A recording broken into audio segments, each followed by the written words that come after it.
Hello there, night owl. Or maybe it is morning for you. Either way, welcome to another cozy session where we drift somewhere between complete relaxation and mild historical discomfort. If the idea of dozing off while humanity embarrasses itself sounds appealing, you are in the right place. If you enjoy this kind of gentle chaos, you can tap like or even subscribe. Not that the algorithm needs more sleep, but it is nice. Let me know your time and where you are listening from in the comments. I always wonder if someone is winding down in Iceland or sneaking a nap in Malaysia. Now, go ahead, dim your lights, sprawl out, maybe grab that unreasonably large mug. Let's ease into tonight's journey together. Let us slip in quietly, long before you would ever consider getting up today. Picture opening your eyes inside what some enthusiastic realtor might now call an authentically rustic open plan. That means you share a squat, mud-walled hut with about 7 other people, 3 goats, at least 2 rats, and an optimistic chicken.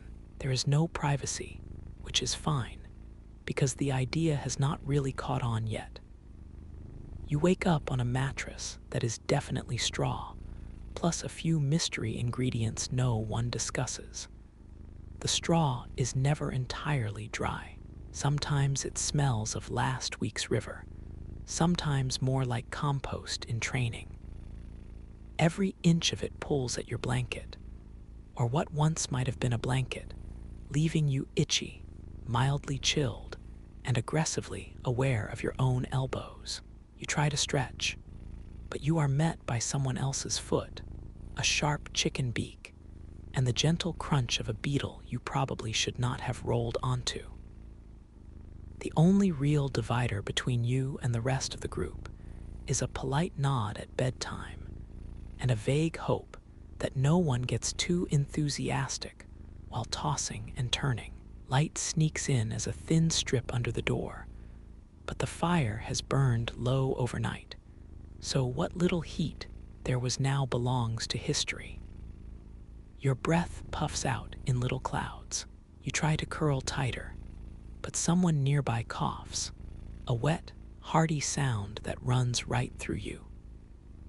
Judging by the symphonic wheezing, a good quarter of the household is having another productive day with the communal chest cold. You inhale out of habit and immediately regret it. Take a deep breath, just not too deep, unless you enjoy the smell of muddy straw, damp wool, stale smoke, animal. Let's call them contributions, and a mysterious underlying sweetness that does not reassure you. The hut is alive with smells, none of which make you want to linger in bed.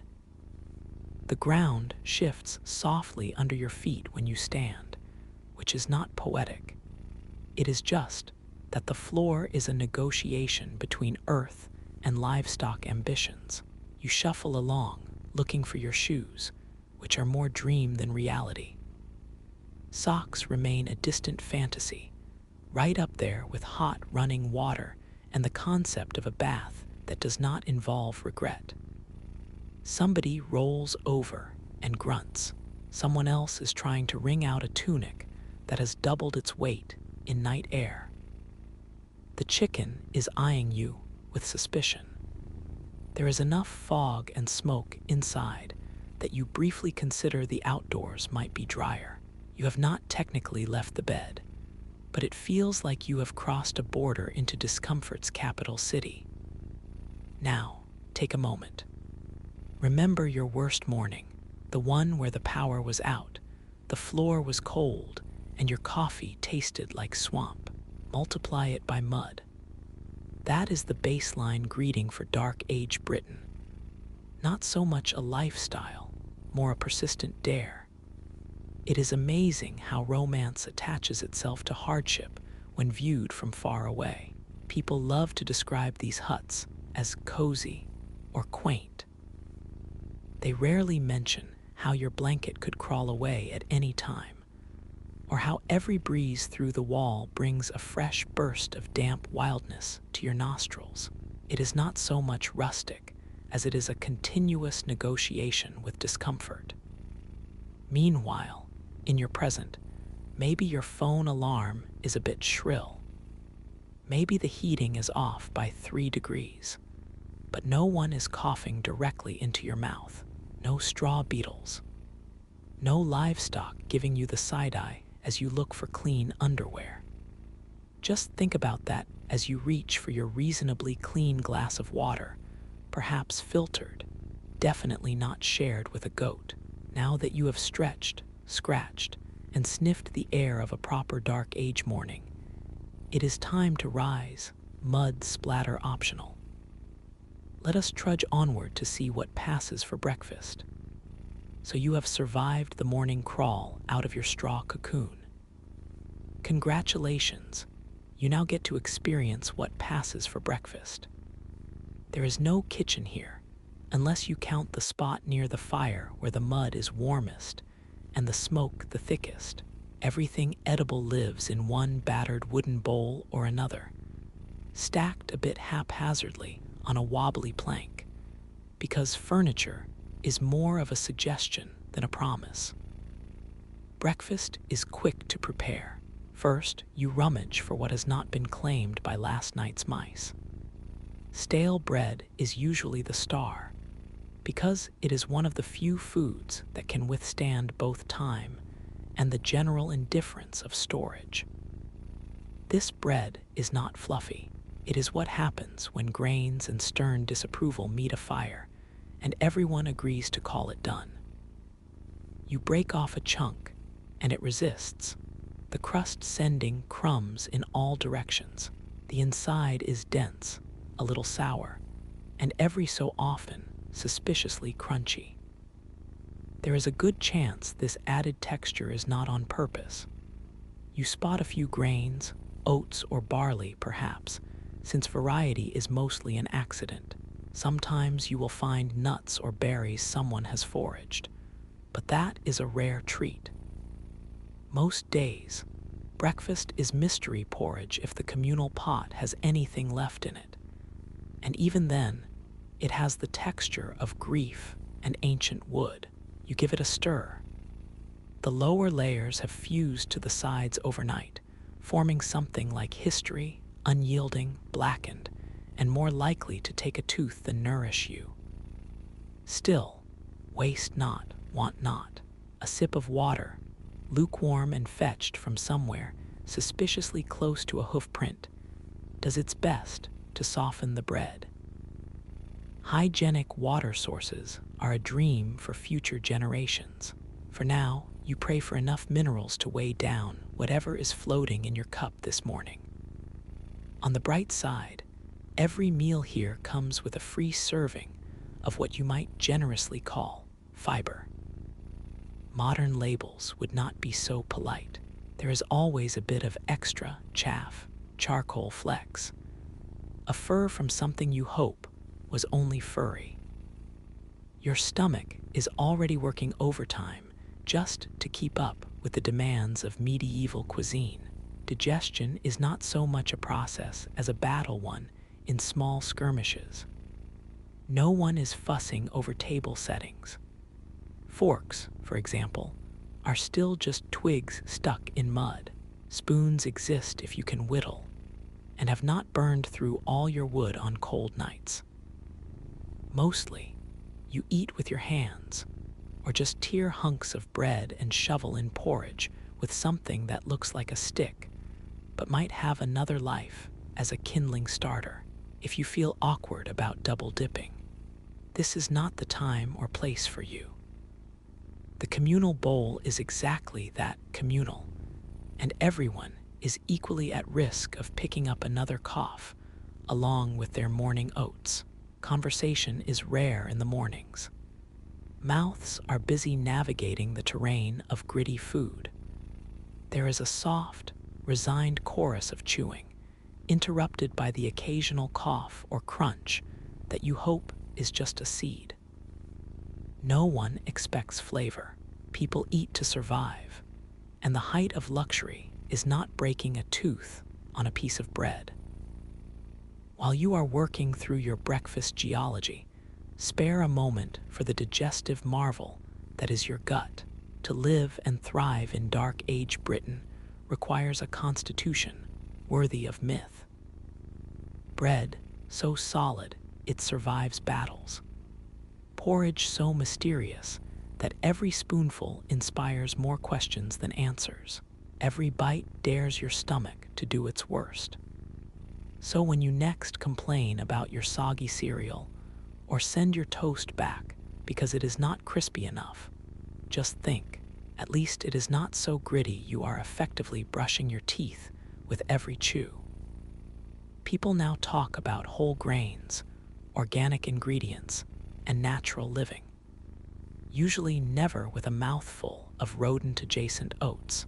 You do not need to be fussy about food when your biggest culinary goal is, quite literally, to survive breakfast. Simplicity might have its charms, but it also comes with testable results for your immune system. So you finish your hunk of bread, shake the crumbs from your lap, and take one last cautious sip. The day is just beginning, and your stomach is already looking for signs of surrender, now that your mouth has survived the local cuisine. Let us wander into what Dark Age Britain serves for the rest of your day. It is time to brace yourself for the daily ritual of getting dressed, a phrase that promises so much, yet delivers mostly texture. You tug your shirt out from under the sleeping body next to you, hoping it has not absorbed anything permanent overnight. With fingers half numb from the chill, you pull the thing over your head. The fabric greets your skin with the affection of a burlap sack, rough, unyielding, and somehow both damp and scratchy. Fashion here is a matter of survival and forgiveness. Your main tunic is proudly decorated with streaks of last week's mud. Real character, they say. These stains never truly wash out. They just get moved around. With every rainstorm, you earn a new design. Occasionally, a remnant of hay or something questionably organic falls out of a sleeve, and you pretend not to notice. If your clothes are ever dry, it is less an achievement and more a sign that you have temporarily outpaced the weather. Layering is the only real style option you have. So on goes a second tunic, equally scratchy, but at least it covers the holes in the first. You cinch your belt, a relic of its own, and wonder if you might be able to add a third layer before the itch becomes unbearable. The wool is thick, roughly spun, and smells faintly of the sheep it came from, plus several days of continuous ownership. Underthings, if you can call them that, are optional. Most go without. Extra fabric is valuable, and dignity is just a rumor. Shoes are sometimes available if you claim them the night before, but they are not really so much shoes as stiff suggestions with straps. You stuff your feet in, grateful for the fact that numb toes cannot complain too loudly. Socks remain a distant invention. You walk around with the constant sensation of sand and regret between your toes. As for personal hygiene, things are simple, sometimes painfully so. There might be a communal wash bowl, but the water has already done a shift soaking grain or rinsing someone's tunic, so you mostly just splash and hope for the best. If you have lice, and honestly, who does not, you just hope yours are local and not the wandering sort picked up from Aunt Maud in the next cot. A quick check at your neckline, a resigned sigh, and onward you go. The sweet smell of unwashed wool mixing with stale hearth smoke and old sweat is just part of your signature scent now. No perfume necessary. You carry a piece of home wherever you go, clinging to you in the most literal sense. Everyone you meet looks about the same. Hair in knots, clothing in layers, a faint cloud of their own earthy aroma drifting nearby. You exchange a glance that says, "Yes, I too am modeling the peasant collection, autumn edition," and while you are working your way through your daily layering system, perhaps scratching at the shoulder seam that never quite sits right, imagine complaining on modern laundry day, the horror of mismatched socks, that tense moment when your dryer eats another t-shirt. These are trivial compared to the reality of pulling your best tunic, still damp from yesterday, over your reluctant arms. Here, a wardrobe change is more wishful thinking than daily ritual. Now, properly dressed for the day, itchy, slightly damp, charmingly mismatched, it is time to head outside. The endless mud awaits, with every intention of adding its own embellishments. Shall we see what business or misadventure calls you out into the village? Congratulations! You have survived breakfast and bundled yourself into the signature ensemble of the itchy and mildly damp. Now, the dark age greets you with its finest morning offering, a farmyard that is somehow half pathway, half bog, and entirely unavoidable. There is no clock to punch here, just the relentless bell of responsibility. The animals are up, and their needs fill the chilly air before you have the chance to wonder why your own feet are instantly soaked. Muck seeps into your shoes, if you are lucky enough to have shoes, and works its way around your toes, climbing upward until you suspect you might one day be claimed by the mud altogether. It is not so much walking as it is sloshing, and each step is a brief negotiation with balance. You are not alone in this slow-motion stampede. Everyone, grandparents, siblings, even the family chicken, has their assigned tasks. Chickens do their best to trip you, goats chew at your tunic, and someone is already yelling about runaway piglets. Work in the Dark Ages is a group activity, only it has a way of feeling both exhausting and endless. The first job is often tending to the livestock. Cows must be coaxed from their own beds of manure and expectation, their breath rising like steam and their patience wearing thin. You test your luck scraping water troughs clean, or more wisely, just breaking the crust of last night's frozen slop and calling it good enough. The sheep stare at you with the measured judgment of professionals. Chickens scatter everywhere except where you want them, and the pigs seem to find the only patch of filth that qualifies as deeper than the rest.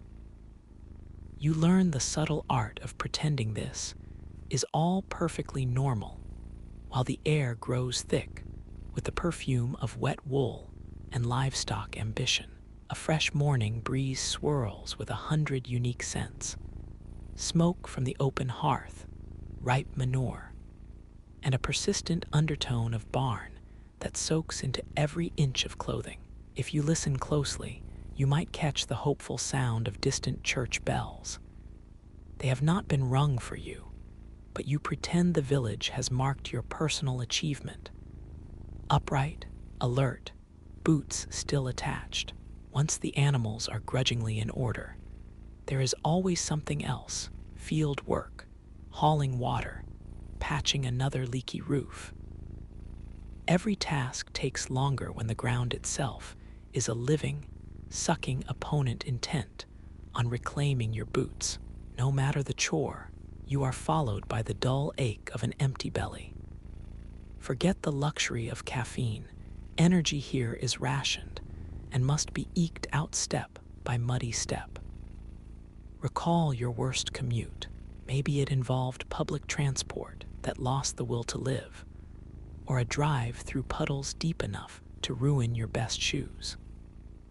Now imagine the journey is every bit as wet and treacherous, but it is also where you eat, work, and occasionally fall face first without anyone bothering to ask if you are all right.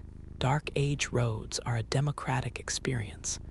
Everyone leaves a little heavier, all shoes ruined equally. Yet, there is a kind of unity in this slog. No one escapes their share of labor. If you are walking, you are working. People trade jokes, complaints, and nervous laughter about whose turn it is to chase the goats today. When everyone is wearing the same mud and the same wet wool, the day's miseries are at least a little shared. Even the chickens appear to sympathize in their chaotic way.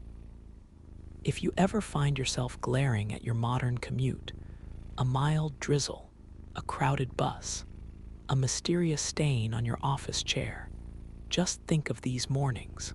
Here, your daily commute is less about traffic and more about surviving a gauntlet of animal politics and ankle-deep sludge.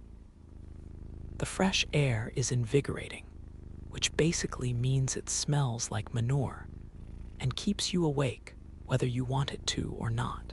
With chores underway and respectable levels of mud now adhered to every surface, the day stretches before you in all its damp, communal glory. Shall we plod onward to see what other delights this fine, muddy epoch has in store? After a morning wading through mud and animal politics, it is only a matter of time before someone falls ill, or falls face first into something they wish they had not. In the dark ages, feeling under the weather is never just a minor inconvenience. There is no medicine cabinet within reach, only a family huddle, a few battered remedies, and the questionable talents of old Meg, who remembers almost everything except your name. If you are unwell, the options begin with wishful thinking and move briskly into what someone once claimed worked for their cousin's neighbor's goat. The family crowd gathers around, peering at your pale face and debating whether your cough sounds more like last winter's fever or something new. The air always gets a little heavier, a strange mixture of sympathy, suspicion, and whatever fumes escape from the nearest herbal poultice. A visit to a healer is an adventure, if you can make it that far without being waylaid by someone needing help extracting a splinter. There you are met with an eclectic collection of tools, a wooden bowl of herbs, chunks of questionable bread, and a stubborn pot of something that steams in an unsettling way. Moldy bread occasionally makes an appearance, pressed optimistically to wounds in the hope that something magical will happen. It is not penicillin, but faith is a powerful ingredient. If your symptoms sound dramatic enough, they might fetch a leech, solemn as a relic, and encourage you to consider the merits of bloodletting. It is a time-honored technique for nearly any ailment, best paired with vague reassurances and a wooden cup of weak ale. The main side effect is dizziness, but that is considered part of the process. You might be subject to a quick prayer, performed with eyes closed and hands clenched tight. There is always the hope that a few well-chosen words can chase away fever, broken bones, or at least the memory of the porridge you had for breakfast. In between remedies, the healer will probably wave something pungent beneath your nose. The logic is simple. Bad smells are surely worse than bad spirits.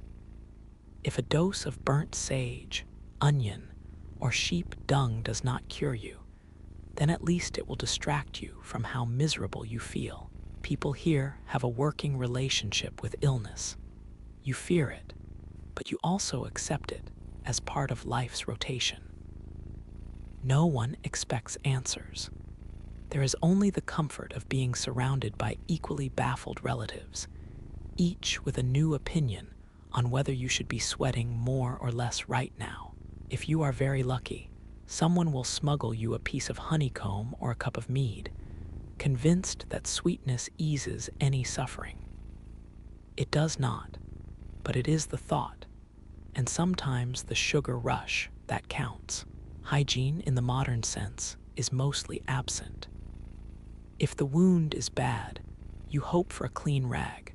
More often, you settle for whatever is available, possibly shared with the pig. There is a belief that bad air causes ailments, so doors and windows are thrown open, which mostly lets more cold and livestock aroma in.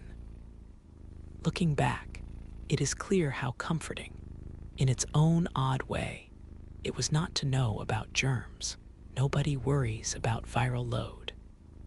You get advice like do not drink the marsh water, or avoid the neighbor who coughs blue after the full moon, and you call it medical guidance. It is just enough ignorance to keep hope alive and panic at bay.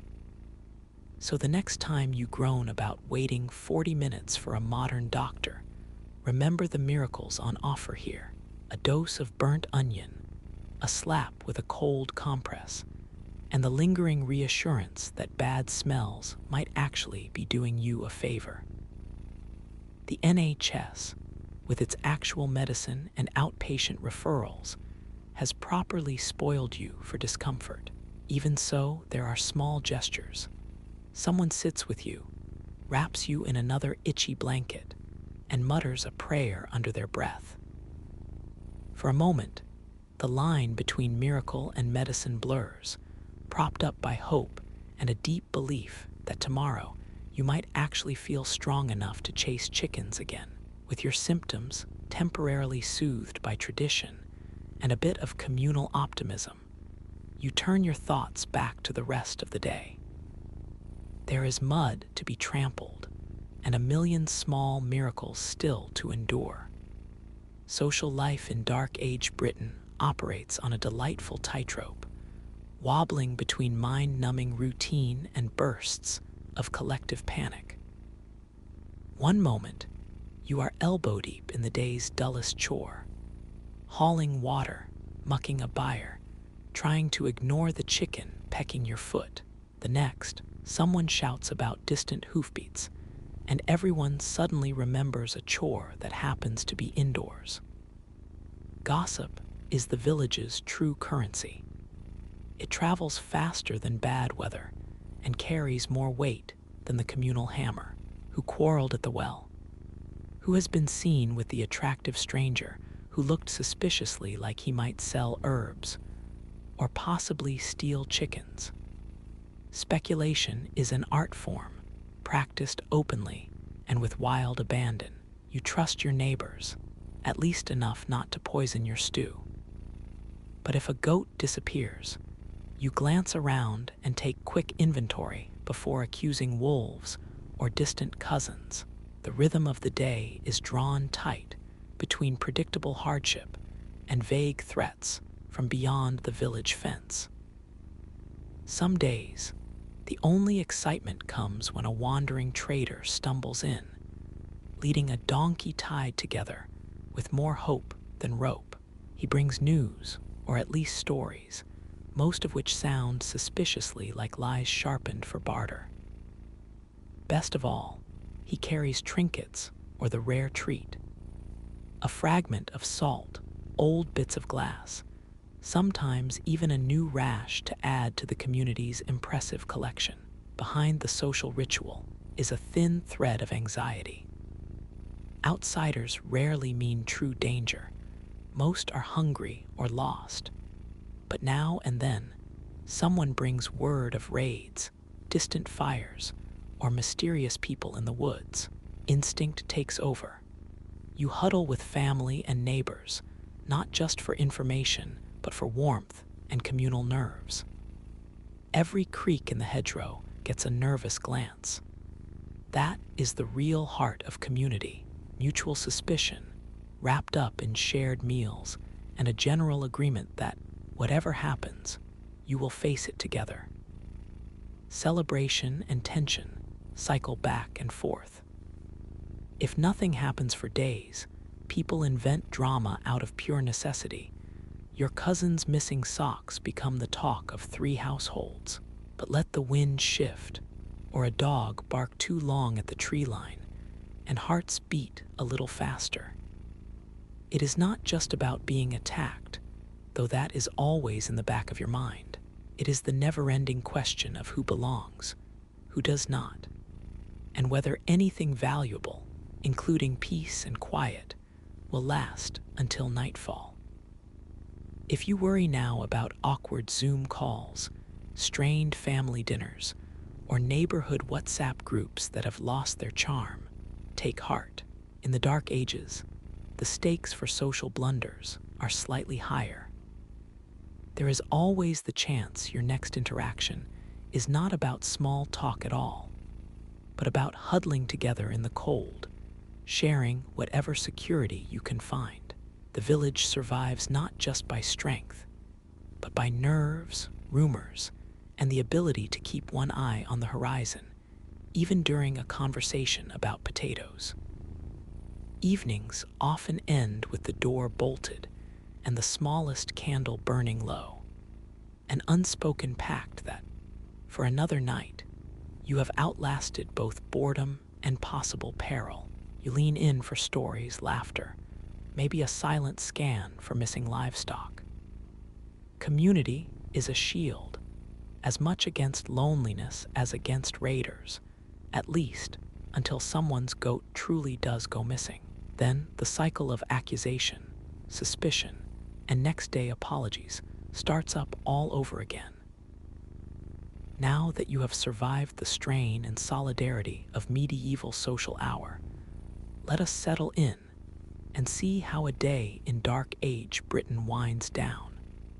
Evening has arrived in Dark Age Britain, and with it, an air thick enough to slice, a blend of wood smoke, damp grass, and just a hint of something supernatural.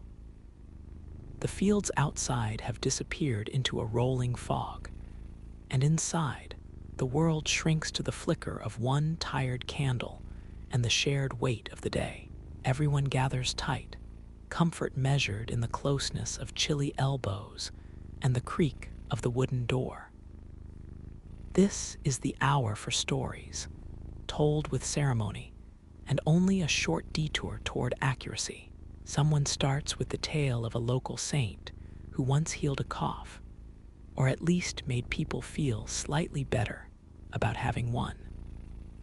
Someone else offers tales of sprites in the woods, spirits who bless crops or borrow things for fun. There is never a strict line between faith and folklore. Both sneak into the night, mingling together like herbs in the evening stew.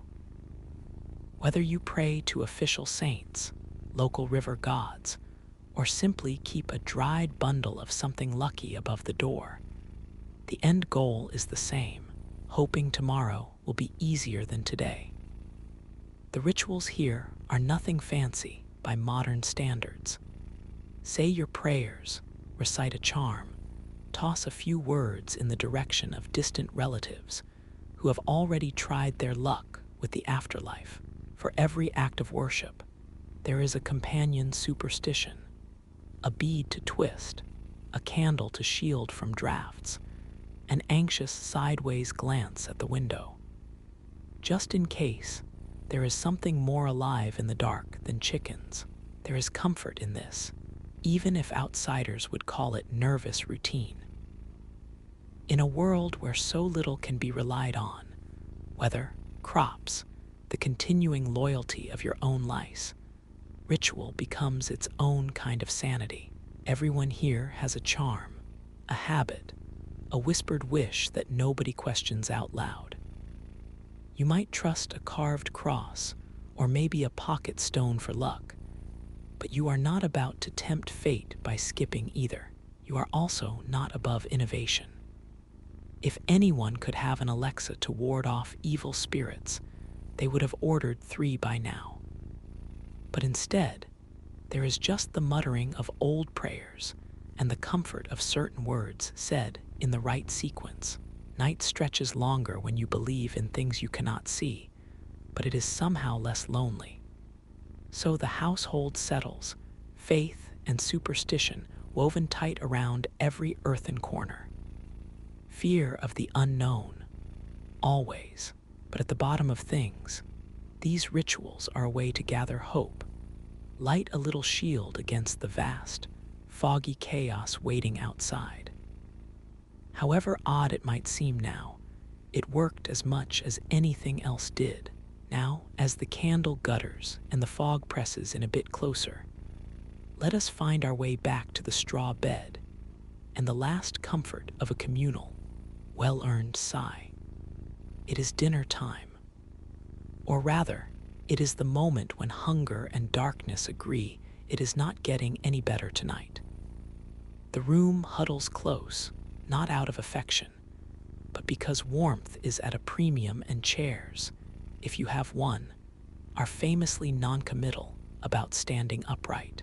The fire offers a weak, smoky glow that insists on stinging your eyes even from the other side of the room. Everything you wear and everything you eat ends the day scented with wood smoke and resignation. The evening meal is not about variety, but about making do. Someone lifts the lid from the pot, revealing a muted show of whatever is left. Scraps of root vegetables, the half-remembered flavor of pulse or barley, maybe a prized sliver of bacon that is more ambition than substance. Sometimes there are cold lumps of potato, but nothing as crisp or golden as a modern chip. Potatoes here are boiled until they surrender or simply scooped in, with whatever else dares call itself food. The taste is muddy, the texture somewhere between porridge and wishful thinking. Everything is eaten with the same battered bowl, and if you are lucky, the same battered spoon. There is grit in your teeth, sometimes from the food itself, sometimes from the day's accumulated dust. Still, you eat hungrily, half distracted by smells. Smoke, wet wool, the faint shadow of yesterday's stew still lingering somewhere in the pot. Silence falls in and out, broken by bursts of conversation. News from the fields brings a sigh or a quiet prayer. Rumors of wild animals or nearby strangers set everyone shuffling closer to the hearth. Stories bubble up, tales of the past, gentle boasts, warnings dressed as fairy tales. Someone always has a new theory about what the clouds might bring, or who was seen sneaking extra bread when they thought no one looked. This is peak togetherness. You cannot avoid each other in a single-room home, so you might as well enjoy what scraps of laughter drift in with the smoke. Catching someone else's yawn feels like a group activity. Kids doze in laps. Adults prop their elbows on knees. Everyone stealing heat from whoever is nearest. The food, such as it is, draws empathy more than envy. Forget about flavor notes or pairings. You are grateful just to be full, even slightly. The only seasoning is fatigue and a scattering of salt if someone remembered to barter for it last week.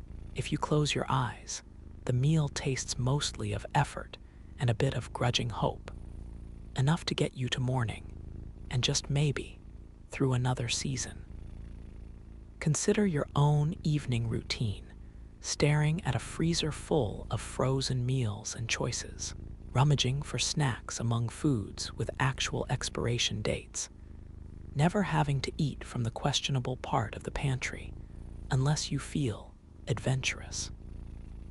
Your entire freezer section is basically a miracle compared to the communal pot's nightly gamble. No one in a dark age hut gets to say, "Not in the mood for this." You are in the mood for whatever is left. Hunger is the mother of invention and the father of highly questionable soup. Despite the hardship, the meal is a soft punctuation mark at the end of a muddy, tiring day. With smoke curling in lazy loops against the rafters, stories come easier and voices settle lower. Even if you are not truly full, you are surrounded. By kin, by warmth, however fleeting, and by the knowledge that everyone gets through another night together, one smoky spoonful at a time, so you finish your scrap of dinner, huddle in nearer the last embers, and let weariness do its gentle work. The end of the day is not about satisfaction, but survival and a brief feeling of community, drawn out beneath a sagging roof as the rest of the world fades to darkness. Let us tuck in now, find a patch of straw not yet claimed, and drift toward another, slightly less hungry night. With bellies ranging from half full to quietly disappointed, you shuffle back to the sleeping corner. The fire has faded to a faint orange sigh, not quite enough to fight the invading chill, but strong enough to cast a few brave shadows. The straw mattress waits, welcoming as ever, lumpy, scratchy, and sporting a fresh cold spot where someone's feet wandered off too early. Settling in is not simply a matter of finding a space. You negotiate every inch, dodging elbows and knees, squeezing between shivering siblings, and hoping nobody finds reason to roll over too much in the night. Privacy is a sort of local legend. Everyone talks about it, but no one's sure they have ever experienced it. You curl tight, tucking in the edges of your possibly communal blanket, feet tangled with at least one other soul. You would almost welcome the warmth, if only it did not come with someone's persistent cough, and the subtle shuffle of something small. Could be a mouse, could be optimism underneath the straw. The night has its own music. Timbers creak overhead, and every gust of wind tests the resolve of the thatched roof. If you are really lucky, any leaks will miss your head. If not, you simply shift to a drier patch and call it an adventure. Every exhale becomes visible, and the quiet in the room is never quite silent, between wheezing, snoring, and a dog's dream bark by the door. Comfort is pieced together from tiredness and necessity, never from peace and quiet. Occasionally, there is distant thunder, maybe weather, maybe someone's stomach protesting dinner. On more exciting evenings, you might wish for nothing but wild pigs snuffling outside, rather than a late-night shout from the neighbor's house, or the worry that something less friendly than rain might pay the village a visit. Hopes are modest, a dry night, with roofs and goats left unbothered. It is hard not to glance wistfully at the modern world's noise complaints and paper-thin apartment walls. Compared to this, your neighbor's midnight television habits are practically a lullaby. Here, no headphone or playlist will save you from the symphony of communal living. Noise travels fast, secrets travel faster, and you are always within arm's reach of someone else's dreams. Eventually, exhaustion stitches its way through the discomfort. You stop minding the cold edge of the blanket, or the fact that someone is muttering nonsense in their sleep. Your legs go numb enough to let you drift off, and even the straw feels like a reward. There is humor here. If you are tired enough, anything can be funny. Someone giggles in their sleep, and it ripples through the bundle of bodies, an unspoken understanding that another day of mud and worry has finally ended. As you close your eyes, every hope for a peaceful night is tucked somewhere deep alongside the aches and itches. May the leaks be light, the rodents elsewhere, and the dreams, at the very least, not about chores.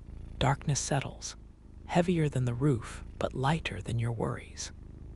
So tonight, as you slide into your own sheets, maybe alone, maybe with your own trusted muddle of creaks and distant city sounds, pause a moment, appreciate your unsung luxuries.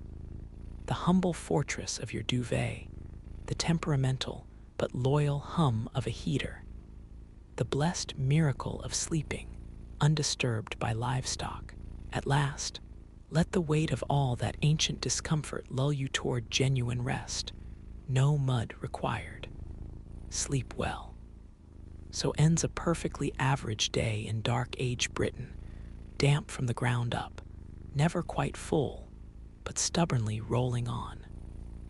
If you sum it up, there is no neat fairy tale lesson, just a patchwork of struggle stitched together with necessity. Smoke-stained walls, hands rough from work, and a sleep more crowded than cozy. Discomfort was standard, and comfort something everyone grabbed in small, stubborn handfuls wherever it could be found. It was not all gloom. Hardship built a strange kind of camaraderie. Nothing binds like a never-ending campaign against mud. Those huts, packed tighter than polite conversation allows, were also full of shared stories and grumbling laughter. When every meal is simple and every night unpredictable, it is the routines that hold things together. Fetching water, mumbling over burns and beetles, weighing each story and superstition before bed, and facing each morning with the dry hope that today's mud will be less clingy than the last. Those everyday inconveniences, rough bread, smoke in the lungs, and the persistent sensation of being outnumbered by chickens did more than just test patience. They shaped resilience in people whose lives never paused. Every clumsy remedy, every charm over a creaking door, even every brief flicker of fear at a distant sound, tangled into the habit of survival. It was never easy, but the effort itself made life real, bone-deep, uncomfortable, and utterly human. Next time the Wi-Fi drops, or oat milk runs out, or the heating grumbles through a chilly night, that pinch of frustration belongs to a softer world. Look around at your silent walls, fresh sheets, and solo bedtime rituals. Luxuries no one bothered to dream of 1,000 years ago. Maybe, just for a moment, thank a Brit who kept the fire smoking, and the door barred long enough for all this comfort to find its way to you. Tonight, may your room stay dry, your blanket stay yours, and your sleep be blessedly free from the sound of someone else's goat. Rest is easier now, but the gratitude, like the ancient mud, should run deep.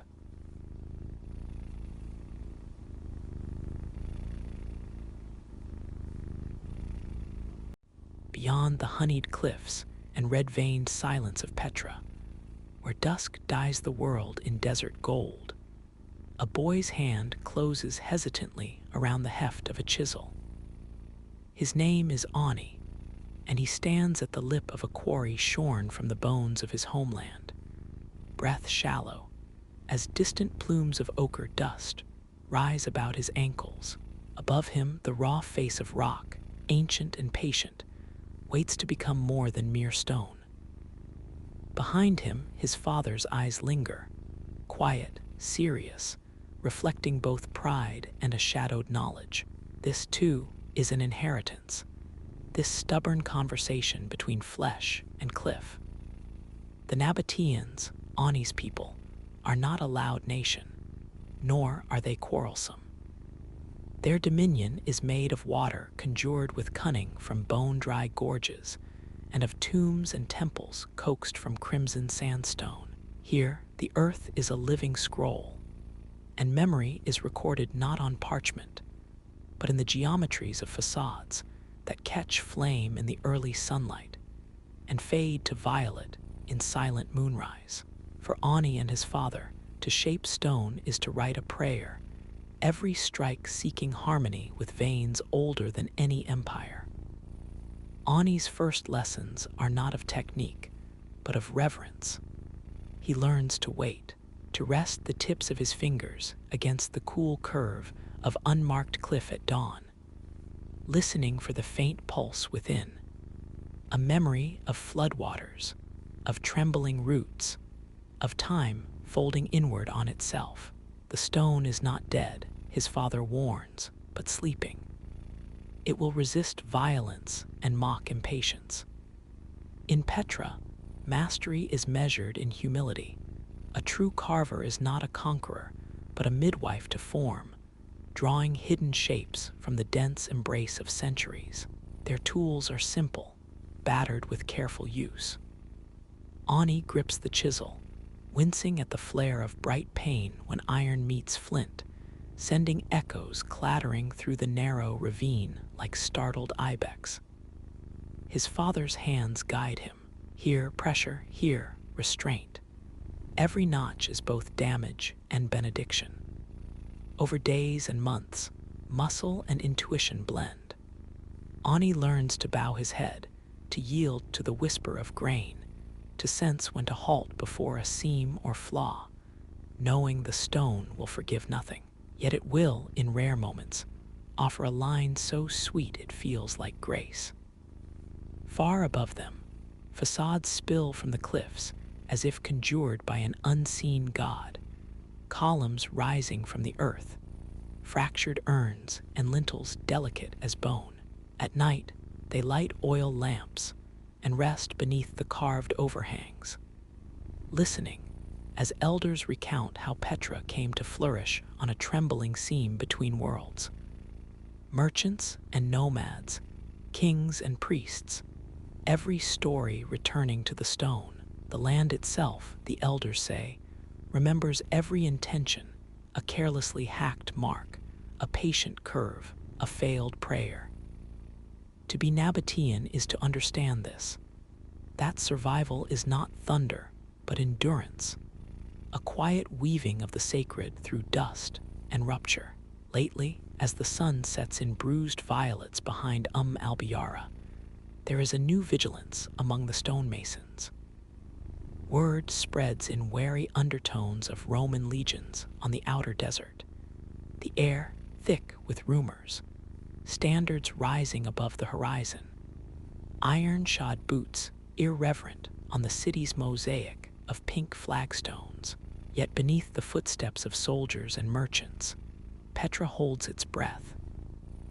The boy Ani, trying to carve the elegant fluting of a column beneath his father's silent gaze, feels the weight of all he does not know pressing in like dusk. If the stone outlives its makers, what language will it speak? What will it remember, skilled hands or the violence of conquerors? This is his inheritance, not just a craft, but a vow to endure.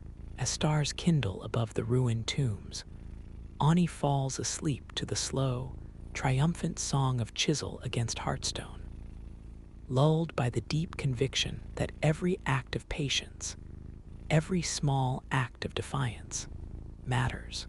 By morning, the world will be one day older, the Roman shadow a finger's width longer. But tonight, Petra's silence is their own, and the breath of the last stonecarver mingles quietly with the stone's eternal dreaming. In the hushed hours before dawn, Petra is a city disguised as a wound, a riven landscape traced by the faint footfalls of uncertainty. The chill air quivers with reed song, and more distantly, the metallic clang of a world shifting its balance. The Romans have arrived. They pour through the mountain passes and broad wadis not as conquerors blustering their intent, but as a force as patient and implacable as rising water, seeping outward with a confidence that seems almost gentle until one sees the scale of the wave. Ani wakes early, shoulders tight from a night spent grappling with troubled dreams. In them, the faces of the stone gods weep red dust, their features blurred by new banners unfurling in the wind. Yet when the sun's first rays slip through the sick, a waterfall of light cresting the narrows, the facades endure, unbowed, gold and rose as always. The world outside may churn, but within these worn corridors of stone, time threatens to stand still, but not for long. The air thickens with voices not born beneath these cliffs. Latin, clipped and strange, swirls with the Nabatean tongue. Marketplaces crowd with merchants who wear bronze scales over woven linen, and whose laughter possesses a resonance of practiced detachment. Roman engineers roam the city, measuring, sketching, eyes alight with a hunger for order that both fascinates and unnerves Petra's custodians. They do not see the same city. For Ani, each arch and step has a pulse. For the newcomers, the stone is only resource and prestige, monument and message. In the workyards, change is insidious. The old rituals, the offerings of dates and honey made to the hearthstone before carving, are now observed in whispers or omitted altogether. Older carvers watch cautiously, hands rough as the rock they serve, guarded against the gaze of centurions who know only conquest and law. Still, hammers fall and chisels sing as they always have, but there is a new urgency, a tremor in the rhythm, a sense of work done under the lidless gaze of history. Ani's father is summoned by a Roman foreman, a man from Ostia with a voice as dry as river stones, who speaks in commands and expects swift obedience. The boy watches, heart pulled taut as a bowstring, as his father and the others listen to plans for new colonnades, bathhouses, imperial arches. The Romans want grandeur, permanence. The city must prove itself worthy of empire by transforming its visage, even as its spirit recoils. A city carved out of faith, now to be adorned in the glamour of power. In the lull of afternoon, Ani slips away. He walks the winding ledges above the royal tombs, hands brushing wavering aromatic shrubs, eyes tracing the fractures and seams in the cliffs. He wonders at the delicacy of it, the way empire enters like sand in a wound, grain by grain, until the native shape is forever altered. From above, Petra remains breathtaking, red and gold and violet, its grandeur shrouded in mystery. Yet he knows down in the heart of the city, his people's way of seeing is fighting not only for survival, but for memory itself. At night, the city glimmers, braziers reflected in polished marble, unfamiliar musicians, lending an unsettled opulence to the main thoroughfares. Romans mingle with Nabateans, trading tidbits of philosophy and suspicion, while the old stone gods preside in stoic silence over these uneasy feasts. The elders gather more quietly now. They speak of lineage and trust, of the subtle vanishing of the sacred in exchange for comfort and power. Ani listens on the edge, apprenticed to loss as much as craft. There is no malice in the Roman conquest, only an engulfing certainty, yet his hands remember another order, a cadence rooted in humility and wonder, not dominion. As a hush settles over the colonnaded streets and the bonfires flicker low, Ani sits with his father in the shadows, carving patterns into a small stone lamp, motifs of serpents and vines only a Nabatean would recognize. Each line is an act of defiance, a hope that something quiet and true might survive the avalanche of era. The city's heart beats, altered but unbroken, under the new weight of empire, and in the darkness, beneath the reach of imperial torches, Ani feels the night press close, a promise that, for now, the memory of stone endures. Time pools in Petra's courtyards, accumulating in eddies where the wind sighs through broken columns, and the sun blanches the mosaics pale. In the third year of occupation, Ani comes to understand stone as something more than raw matter or monument. For the city, it is memory, layered, encoded, almost sentient. It holds its own chronology, one the Roman calendars cannot measure, an inheritance unscripted yet indelible. Roman hands have altered the skyline, raising arches where the sky once poured straight onto the Nabatean necropolis, reshaping processions of space and shadow. Yet the bones of the old city remain underneath, enduring. New avenues gleam with imported marbles, but Petra's older veins, hidden passageways, alcoves tucked behind stables, cisterns disguised below slabs, pulse with stories too subtle for the occupation to erase. Ani learns to sense their silent language.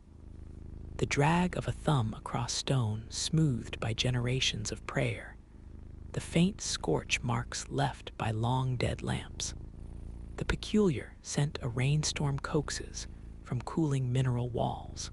He grows into his craft slowly, the lines of his face and hands sharpening, acquiring that patient gravity familiar to those who traffic in the permanent. Daily, he labors beneath the palimpsest of city and empire, commissioned now for imperial motifs, eagles, laurels, Olympian gods.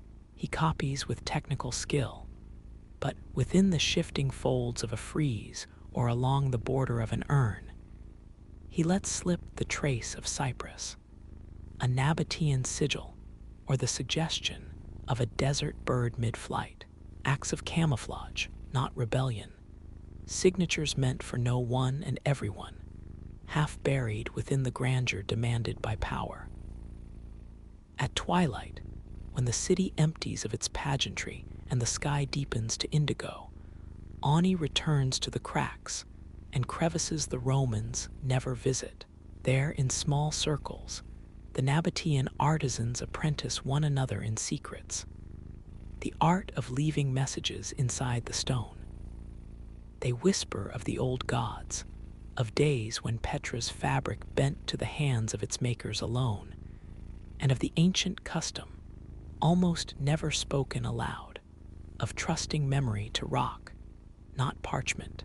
The youngest learn to carve lines so thin they can only be felt, not seen.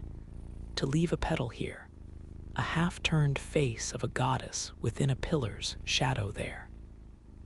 The night is thick with promise, and with the ache of knowing what may soon be lost. Ani's father grows frailer each season, his cough a soft metronome while he instructs or watches under the shifting dusk. The city outside bustles, but inside their home, time shrinks into a more intimate space, the sharpening of a blade, the heated discussion over a grain pattern, the hush after a chisel slip. For the first time, Ani is confronted by the possibility of forgetting, not merely the loss of skill, but the vanishing of stories themselves, stories his father's fingers once told without a word.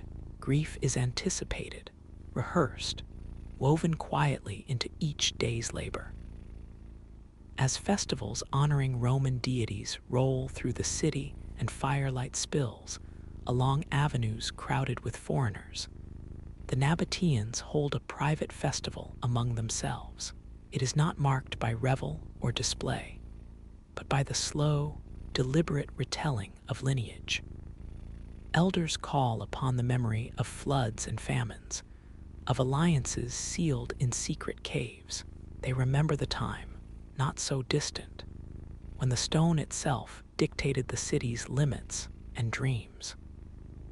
Ani, permitted to speak, tells of a dream in which the facades of Petra lean inward to listen as men sleep below, the city keeping its vigil as everything changes above. The circle listens, sounding the soft agreement of those who return to the wellspring, to the secret, when the world above grows too thin and bright. In his workshop, Ani experiments with new forms, a Nabatean narrative woven subtly into Roman scrollwork, a face half hidden within a motif demanded by the empire. Each piece risks erasure or discovery. Yet he is compelled by the knowledge that memory must sometimes travel inside the enemy's armor, hide within the folds of the conquering tongue. For days, he worries a single chip of stone between his palms, shaping it into a water bird small enough to hide inside his pocket. To whom will he show it? Perhaps it is enough that it exists, a prayer, a tether, a memory the city itself might someday retrieve. One evening, as the desert sky blooms with the orange hush of afterlight, his father calls for him with an urgency that stirs Ani from his thoughts. The old man sits beside the entrance of their dwelling, where the cool air tastes faintly of cinnamon and sand. He places a finished lamp, not for sale or ritual, into Ani's hands. Carved into its base is a handful of Nabatean script, ancient words, a poem from a lost ancestor. The meaning elusive, but the cadence as intimate as a heartbeat. The lamp is both artifact and confession, a secret passed from one heart to another, trusting the fidelity of stone rather than the peril of speech. Ani sits with his father in the slow-falling dark, aware that every act of remembrance inscribed into the face of Petra is both an act of love and of mourning. As the world outside is draped with imperial banners, and the dust rises with the sounds of imperial intent, the inner city, its memory, its hope, continues to speak, stone by stone, to those willing to listen. The years pressed onward, and Petra's gentle decline showed itself not in episodes of violence, but in the slow, almost imperceptible thinning of its ancient heart. The markets, once saturated with Nabatean tongues, now drew more traders from Rome and the distant edges of empire. Clothes brightened with dye and drape. Laughter rang in unfamiliar cadences, and where elders once dictated the rhythm of days, strangers dictated the price of oil, wine, and memory. Ani observed the city shift as if it were an animal growing wary. Nostrils flared to catch whiffs of the old customs lingering beneath the new. Old roots endured, but green shoots found less sun. His father's passing came during an unusually cold winter. The stone walls retained the chill for weeks. In the stillness of their dwelling, Ani recited the prayer his father had whispered while shaping lamps and lintels, his own hands following the gestures by memory, each motion a quiet choreography set into the stone as an argument against oblivion. He became the eldest in his workshop almost by accident. Apprentices came and went, drawn to ambitions the empire could fulfill, then fading away like shadows at noon. The craft remained, uncompromising, its secrets folded deeper into the city's living memory. The Romans honored his craftsmanship, sought his artistry for statues and friezes commemorating imperial victories. Soon, the family name would vanish from the records, his own children drawn into trades of commerce and administration, their days marked by ledger and seal, not by chisel and hammer. But Ani persisted, faithful to the shapes pressed into him by his ancestors. One summer, as the city buzzed in preparation for a visiting procurator, Ani was tasked with restoring the facade of the high place, an honor tinged with sorrow. The approach to the altar was carved centuries ago, with steps so narrow and steep they seemed suspended between heaven and earth. He spent days high above the city, fingertips worn raw against ancient motifs overwhelmed by lichen and dust. Birds circled beneath, and the whole expanse of Petra stretched below, a city caught between splendor and fading breath. While he worked, Ani listened for the voices of those who had shaped these stones before him. Sometimes they felt near, murmurs on the wind, syllables embedded in the hush between tasks. He uncovered engravings nearly lost, Nabatean prayers swirling beneath Roman eagles and laurels. His blade, cleaned with care, outlined those fragile, interwoven lines. And for a moment, balancing on a ledge claimed now by both the living and the dead, Ani felt himself at a threshold. Above him, Empire's shadow lingered, weighty, insistent. Below, the memory of his people beckoned, not as glory or resurrection, but as an invitation, a plea to remain present in the record of stone, however faint.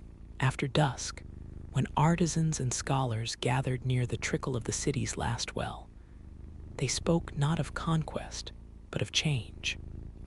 Some lamented what was lost, others praised the new order. To most, Empire was a current too deep and broad to fight. Yet Ani maintained a private faith that the smallest echo, traced in humility, could survive even the passing of memory's keepers. He walked often to the caves beyond the city's edge, fingers trailing dust, reciting tales of kings and caravans under his breath, planting stories in the air as if stone alone might hold the echo. In quieter hours, Ani took to shaping objects only for himself, tokens carved from scraps left behind in the day's labors. A spiral reminiscent of the city's ancient water channels, a child's doll hidden in a lamp base, a desert rose tucked behind a corbel. These tokens crowded the shelves and niches of his home, a museum of the vanished, intimate world. Visitors admired his official work. They never noticed the secret archive, pressing its quiet insistence through every generation that slipped through his door. Only those who knew how to look, who sensed the pulse within the stone, might glimpse the thread of sorrow and hope that bound craftsmen to city. Memory, Ani realized, was not a monument, but a music, sometimes dissonant, always incomplete, lingering in the way dawn light fingered the ancient rock-framed entrance, the way silence clung to the unmarked faces of tombs. The stories he carried were no longer only his. They belonged to the desert, to the wind slipping through abandoned corridors, to the stones that kept listening after all names were spoken. He wondered if, centuries hence, someone would strike a chisel and sense that hidden rhythm, the faintest vibration answering across time. Perhaps the carver's art would vanish, or perhaps it would survive as something changed, a different cadence, a new way of remembering. Even so, Ani continued, captive to his patient purpose. The empire's banners might wither and new rulers might come, but here, within Petra's stone, each scar and pattern, each whisper lost in dust, remained an echo, the city's last, gentle defense against forgetting. Seasons shifted, and the world outside Petra swelled and shrank with the tides of distant authority. Trading routes arced away from her gates like discarded garlands. Embers of festival and commerce cooled to a hush. The city's red and honeyed facades, battered by wind and the slow rub of time, began to seem less the breath of empire and more a dream half remembered on waking. A vision for which neither Rome nor Nabatea could claim sole authorship. Ani moved with the unhurried grace of one who measures value by endurance, not acclaim. The brisk urgency of youth, of imperial expectation, had bled away. He walked the moon-dusted avenues after each day's labors, the fine powder of ancient days rising around his feet. In the wake of this quiet, as if drawn out by loss, those who remained spoke less, watched more. The new generations made their homes elsewhere, the echo of children's games vanishing from courtyards where the scent of bread and myrrh once mingled freely. Petra became a city of guardians, the last water bearers, scribes, and in the deepening quiet, a single stonecarver lingering at the edge of an era. Ani's workshop was no longer a hub of industry, but a sanctuary. The Roman patrons dwindled, and eventually the commissions ceased. But he continued to work, no longer as interpreter of empire's will, but as witness to the slow return of silence. His hands shaped tokens the world would never see, a figurine tracing the undulating line of the mountains, a panel filled with the script of prayers shared by only a dwindling circle of memory keepers. He became careful, almost ritualistic, in his habits. Dawn found him in the shadow of the treasury, palm lingering on ancient grooves made by ancestors, listening. When rains came and the fragrant earth cooled, he let the water trace new lines in the dust, watching how it revealed shapes within the worn flagstones, stories the city whispered only to those who had learned to wait. With the afternoon heat, he sought shelter in his dim workshop, the air thick with the scent of pulverized stone and oil. There, he worked with the patience of a gardener tending a barren field, coaxing from his memory each lesson, each story recalled in the cadence of his father's voice. In the city's final seasons as a living place, a few wandering travelers arrived, lured by myth and rumor. Some left offerings or attempted sketches of the carved facades, jarred by the grandeur embroidered with traces of absence.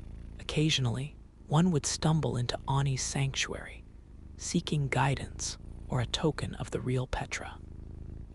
He welcomed them, offering water and silence, his gaze meeting theirs with the candor of a man for whom secrets were both a burden and a stewardship.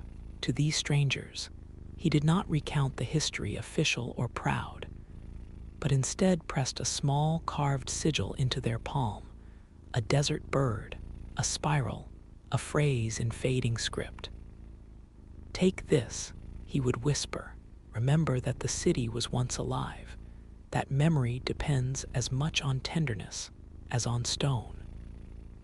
Time itself began to fragment, days stitched together with habits and song. Ani, still carving by lamplight, thought often of the lineage he represented. His own blood no longer apprenticed to the trade, his stories risked oblivion. Yet he felt pride twine with the ache of solitude, a bittersweet apprehension that permanence in this world is at best a rumor, and loss the oldest inheritance. Yet he could not begrudge the drift. Life does not wither only by conquest, but sometimes by gentle forgetting, by the very passage of accustomed days. One twilight, as a soft wind spiraled through the sick and darkness, crawled the walls of Petra's facades, Ani traced the outline of his last carving, a pair of hands cupping water, their lines forming a cradle for the boundary between remembering and letting go. He set this final piece within an alcove where the city would someday lie empty, the gesture preserved for the wandering future, the yearning hands of those yet to come, or perhaps a comfort for the stones themselves. There, for the first and last time, he wept openly, salt tears joining the dust. As the last stonecarver of Petra, he understood now. Legacy is seldom trumpet or monument, but the soft persistence of small things planted in darkness. His life, balanced between worlds, became its own message carved in sand. No wall would preserve it forever, yet the spirit that made stone into prayer might continue, leaping from hand to heart across windswept ages. So the carver's tale lingers, not in triumph, but as an invitation, a memory folded into the city's silence, awaiting the breath of another to waken stone anew. With the dawn, Petra will fade deeper into legend, but within the hush between cliff and sky, the last traces of his hands will murmur their offering to the morning.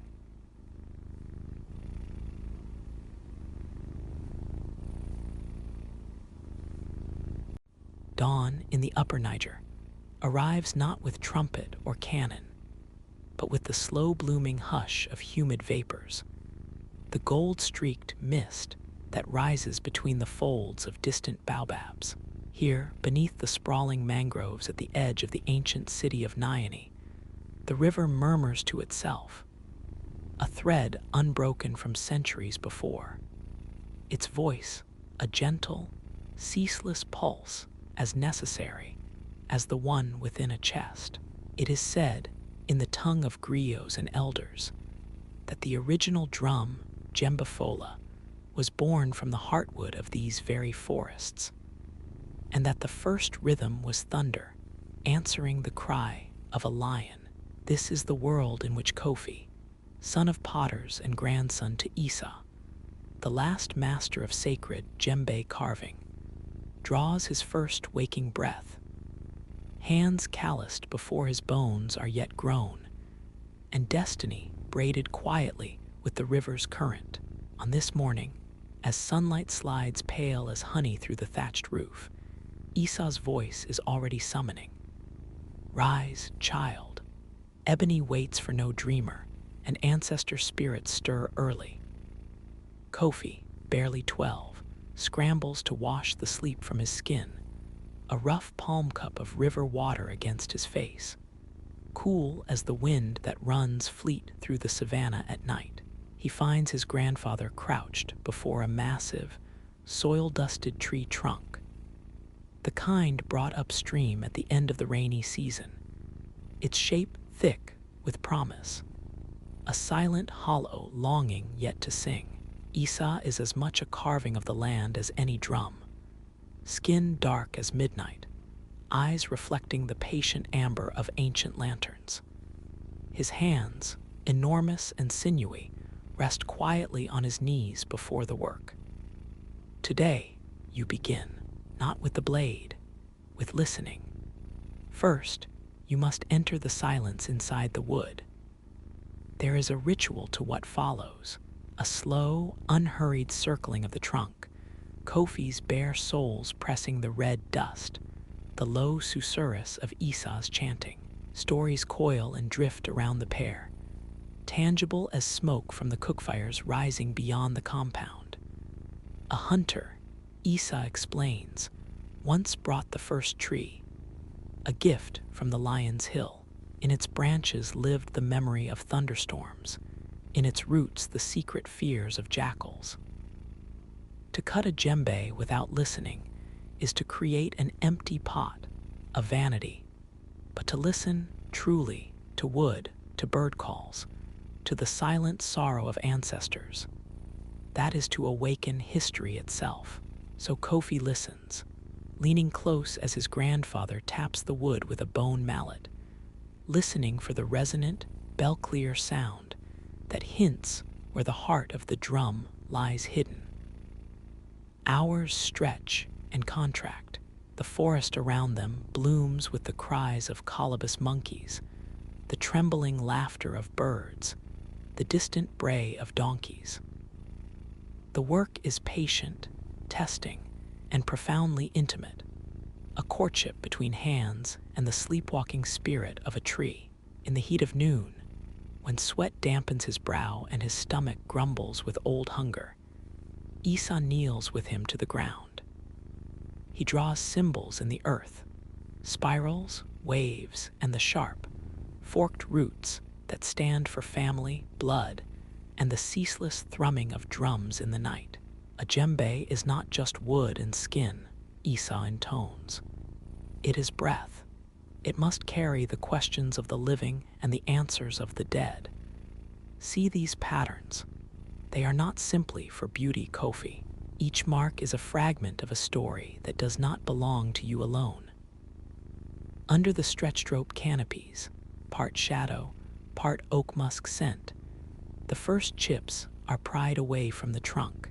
Kofi's fingers fumble, uncertain, the small blade catching and slipping, but Isa steadies him. Remember, the drum chooses its own mouth. You are only the midwife. This lesson, mysterious, weighty, lodges in the curve of Kofi's chest. The chipping becomes music, a sliding, pulsing rhythm that draws curious children and even mothers away from their grinding stones to watch. When dusk falls and the world is shadowed blue, their progress is humble, a shallow hollow, some rough lines.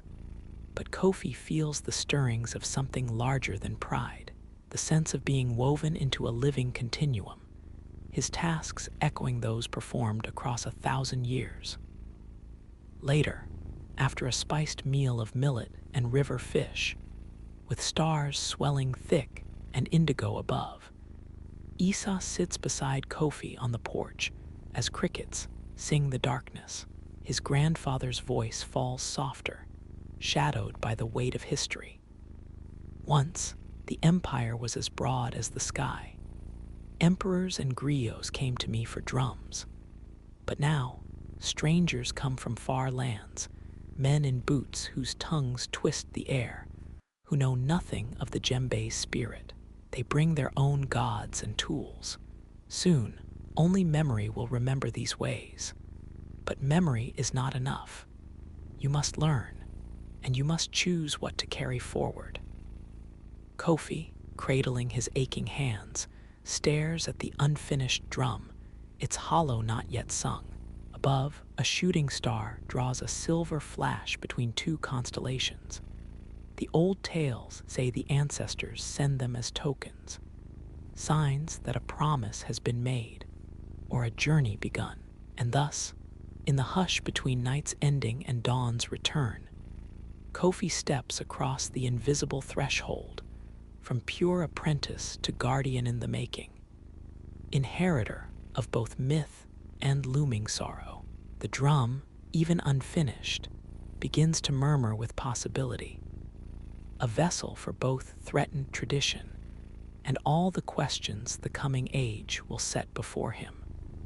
The days that follow unspool with a deliberate grace, as if time itself is listening in, careful not to disturb the lessons passed from grandfather to grandson, beneath the waving tendrils of smoke and banyan shade. Yet with each patient sunrise, Kofi perceives the tremors of change, faint, uncertain, but growing. A tension that settles along the thatched rooftops and the well-worn streets of Nyani. Markets swell and recede like tide, the air perfumed with spices, roasted yams, the iron tang of coin. Traders come from the savannah, from Djenne and Timbuktu, their camels shuffling, their words bristling in dozens of dialects. In their wake, elders boast and children dance. The city hums with commerce and laughter. But also, Kofi notices, with uncertainty, whispers of roots grown unsafe, of border towns troubled by men in foreign dress. For Kofi, time is marked by the progression of the drum. Hollowing that deepens, skeletal curves carved with stories told in the language of line and shadow. Isa guides him, never hurried, his hands tracing the ancient glyphs, fish for plenty, birds for freedom, the swirling sun to tether the drum's power to the warmth of life-giving fire. Yet the act of making, once a shelter, now feels solemn, as if the youngest apprentice has been enlisted to shore up a crumbling rampart. One afternoon, Kofi lingers among a cluster of griots, their voices weaving the empire's lineage as they recite tales of Sundiata, Lion King, founder of Mali. Eyes bright as river stones, the elders sing of cities whose walls shone gold in the dawn, where libraries brimmed with the wisdom of 1,000 lines. Each syllable slid off the tongue with gravity. as if staving off the oblivion waiting beyond the firelight. The Djembe is named at every feast. It echoes through marriages, funerals, the naming of the new moon. A memory, always, of a time when the empire's edges reached to the sea and the forest's inner heart. Kofi senses the pride that hums from these stories, but equally their fragility, the delicate tangle of myth and memory left for the living to uphold. With every tale, the purpose of his work deepens, not merely to build a drum, but to anchor the vestiges of greatness in wood and animal hide.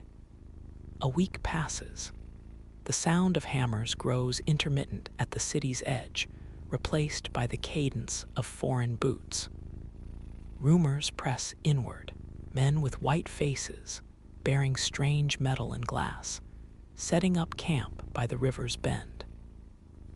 At night, villagers gather to murmur in low tones, their stories thick with dread and speculation. Some remember the journeys of their forebears, when foreign caravans meant opportunity. Others grow silent, fearful of tales that seep from north and west, kingdoms broken, ways forgotten, ancestors displaced. Within the world of the workshop, Kofi finds both solace and yearning. He stretches the unfinished drum's hollow with soft ash, polishes its rim, and waits as Isa prepares the animal hide. The skin that, once stretched taut, will catch and hurl sound into the open air. Each step is steeped in ritual. An offering of millet to the spirits, the selection of a goat whose age and temperament will lend a voice to the instrument. Esau's movements slow, milky, eyes watchful. He points to the round, pale scars that mar his hands. Not all wounds are made by accident, Kofi. This craft is memory itself, a kind that must be sharpened, defended. I have seen those who would buy the drum only for its novelty. They cannot see how its sound bridges the dead and living. What if one day, no child listens beneath these roofs, who will remember the old language that belongs to these carvings? A heaviness presses itself into the dust, but Kofi wills himself to hope if he learns enough, if he works with care and carries Esau's teachings. Perhaps the line cannot be severed by the passing of strangers. On the largest festival night, when the city gathers beneath woven lanterns and the river is alive with the laughter of children, Kofi is summoned before the crowd.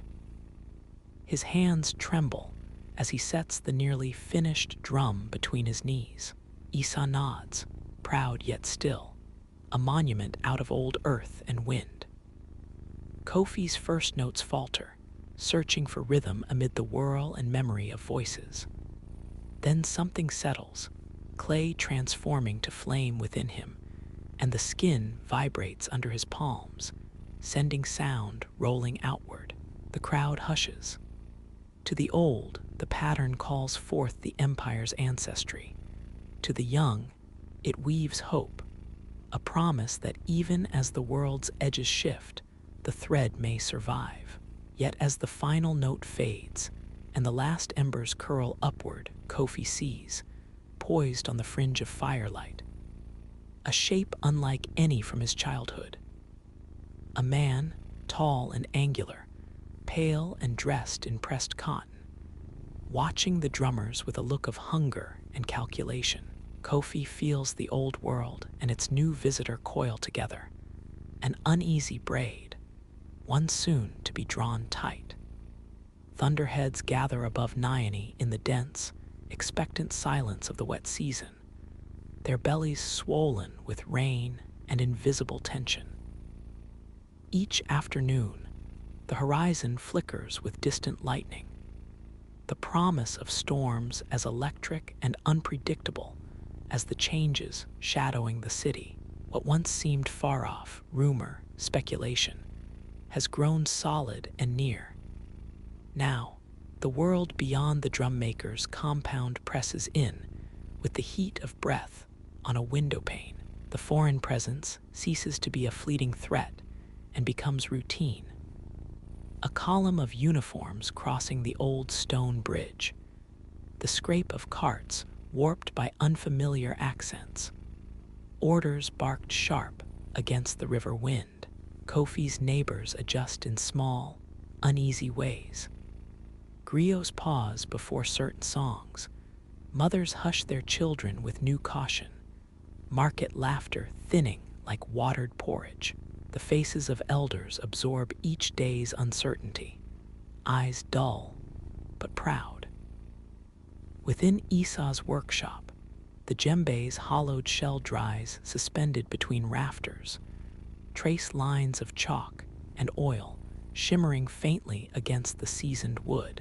The drum is no longer merely a vessel of music, but a totem, a last, silent challenge to a tide of forgetting that rises with every foreign word. Esau, his hands showing their years in stiff, careful movements, reminds Kofi, time and again, that true sound comes only when the hand seeks not power but truth. One evening, as dusk drains the colors from the compound and fireflies blink over rain-glossed leaves, there is a knock at the door. The visitor, the pale stranger glimpsed in festival firelight, steps in, carrying the scent of leather and sharp resin. His name is never spoken. His salif, a local mediator with creased palms and watchful smile, translates. They wish to purchase a drum, not for healing, nor ritual, nor celebration, but for collection, for permanence and display. Their words brush away context, flattening history into curiosity. Esau listens, mouth a hard, silent line. Kofi's heart pounds, torn between the awe in Salif's tone and the heavy, unfamiliar shame that blooms inside him. The visitor watches the drum as one might a strange animal, appreciating the shape, unmoved by the meaning that trembles inside its skin. He offers coins, shining and foreign, sliding them across the mat like spilled water. But Esau refuses. His refusal is gentle but final, threaded with more pain than anger. The visitor leaves, expression politely unreadable, leaving unease behind him like a cold wind in summer. Now Kofi works with a sharpened sense of time, urgency thrumming in his every movement. By candlelight and thunder, he sands the shell, oils it, listens to the voice that grows inside the wood, a voice that sounds to him increasingly as an inheritance on the edge of erasure. He carves patterns that swerve and bloom in defiance, a pair of antelopes leaping, a spiral snaking toward hidden depths, a glyph for resistance that Esau says has not been inscribed for generations. With every mark, the memory of the empire seems to strain toward him. Flickers of battle drums calling warriors to the plain under Sundiata's sun, secret councils beneath Balboa branches, the silent pact that bound each drum to an unbroken people. Some nights he finds Esau awake and staring at the embers, lips moving in prayer for the ancestors, fists clenched as if holding their ghosts. Kofi sits beside him, neither speaking. Words have become too blunt. What is at stake flows outside the reach of language, beating underneath the earth itself. The rains finally break, and with their coming, so too does the foreign patience. Soldiers arrive one noon in a formation more rigid than any festival procession, their boots and muskets like punctuation, marks in the dust. They march to Esau's compound, voices raised. The demand is clear, the drum or trouble. Kofi stands beside his grandfather, breath held still, eyes fixed on the unfinished rim. A drum now so steeped in story that its value cannot be weighed by metal or threat. Esau's response is quiet, but the tone sharpens like drawn steel. "This is not a thing for taking," he says, voice pitched to carry through the air and into memory. Salif, translating, falters, the set of his jaw betraying his fear. The soldiers, uncomprehending, grow agitated. But Isa does not yield. The confrontation hangs in the air, a pause stretched so taut it could break with a gesture, until, unexpectedly, the oldest of the soldiers, a Mandé man conscripted by the distant colonial power, steps forward. His eyes flick to the drum, and then to Isa, and for a moment two histories, one pressed into service, one pressed into resistance, regard one another in silence. That night, under the oppressive hush that follows confrontation, Isa tells Kofi, "Our voices have lived through sand and sword before. What matters is this. A drum's skin will tear, the wood will rot, but the echo runs ahead of all endings. Every rhythm you learn, every boundary you refuse, is itself a kind of empire." Kofi, exhausted but changed, feels that the drum, half-finished, mutely vigilant, has become a boundary drawn against all the forgetting in the world. Beyond their walls, the river continues as it always has, bearing away the detritus of storms and the floating hopes of all who cast their offerings into its churn. But within the compound, as Kofi oils the wood and Isa whispers over the hide, the resonance grows, an inheritance alive and unwilling to surrender. Every stroke, every soft callus risen on his palm is an act of resistance, as irrevocable as the sunrise after a sleepless night. After the last rains, the landscape of Nyani settles into a patience both ordinary and fraught. Greenery sprawls luminous after the deluge, while tension seeds itself beneath every conversation. Every measured glance between stranger and kin, the season of flux is inescapable. The authority of old voices shrinks beneath the growing certainty that nothing will continue precisely as it always has. Walls absorb secrets at night. In daylight, the city's streets bear witness to children's laughter that grows wary at the sight of unfamiliar boots. Under the shifting light of late day, Kofi and Isa labor with purpose, their attention distilled to the ritual of fastening hide to wood. The process is more than craft. It is a stitching of breath into timber and memory. Isa's hands, at times unsteady, still command the ritual. Fine strips of sun-dried skin are drawn tight, the lacing whispering through carved holes in rhythms older than the words of prayers. Kofi learns to stretch the goat's hide evenly, to sense the tension of a future coiled inside the drum's skin. One he knows he cannot entirely predict or control. For days, the drum rests beneath a blanket, its form swelling in the cool shadows, the scent of oiled wood and fresh leather curling in the air. Kofi finds himself drawn to sit beside it, evening after evening, feeling the shadow it casts grow more complicated, fuller, weighted by the stories impregnated within its form. He wonders, at moments, what a drum remembers. Does it recall the shape of every hand that coaxed its voice to life? Or do the old rhythms fall asleep in its hollow, waiting for return? Isa grows quiet, his private silences stretching longer, edged by fatigue that now seems more spirit-deep than physical. He watches Kofi with pride, but also a sadness that never quite makes its way into words. The colonial presence, meanwhile, tightens. New laws, new taxes. The city's customary music suppressed in the open square. Drumming forbidden during hours decreed by men who neither know nor care for the call the Djembe, once carried from farmland to riverbank.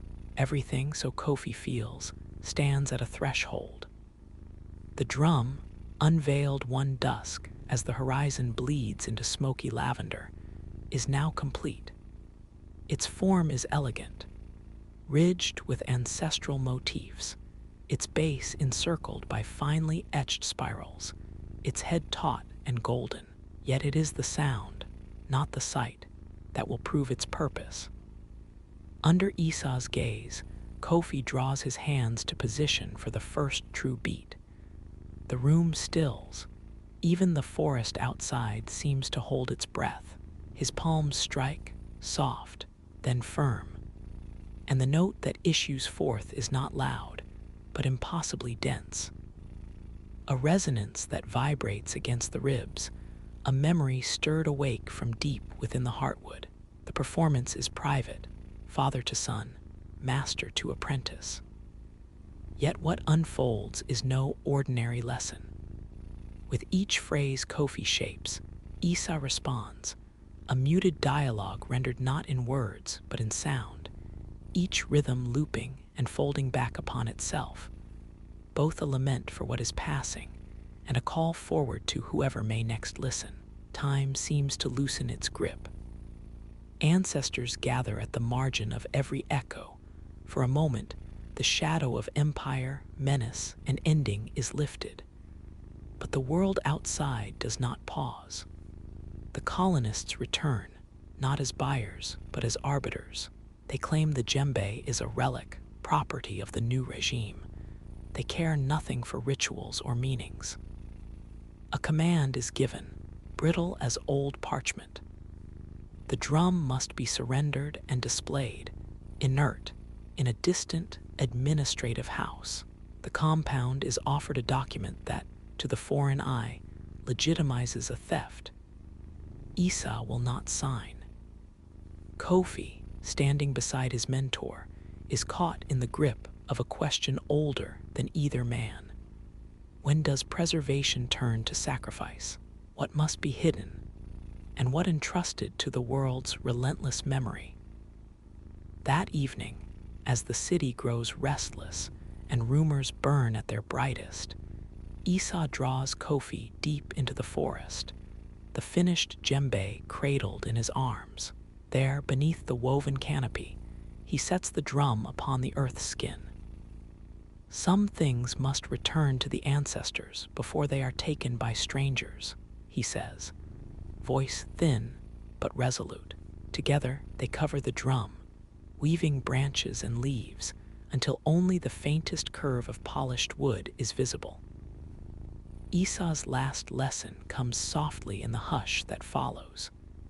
Empire and power they consume, but they do not endure.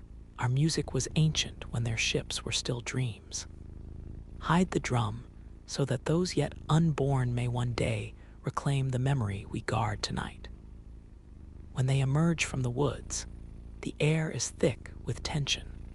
Soldiers haunting every corner, neighbors silent with suspicion or fear. The officials' disappointment at finding the workshop stripped of its prize is cautious, for they sense rebellion's roots running deeper than a single absent artifact. Kofi and Esau are watched, but not confronted. It is enough that the visible inheritance has vanished for now. Under a sky weighed down with unresolved dreams, Kofi senses within himself the tremor of an ending, but also an inheritance undiminished. The Djembe, secreted in earth and shadow, is more than memory. Its silence is a promise, resonant in its absence, that the last beat has not yet been played.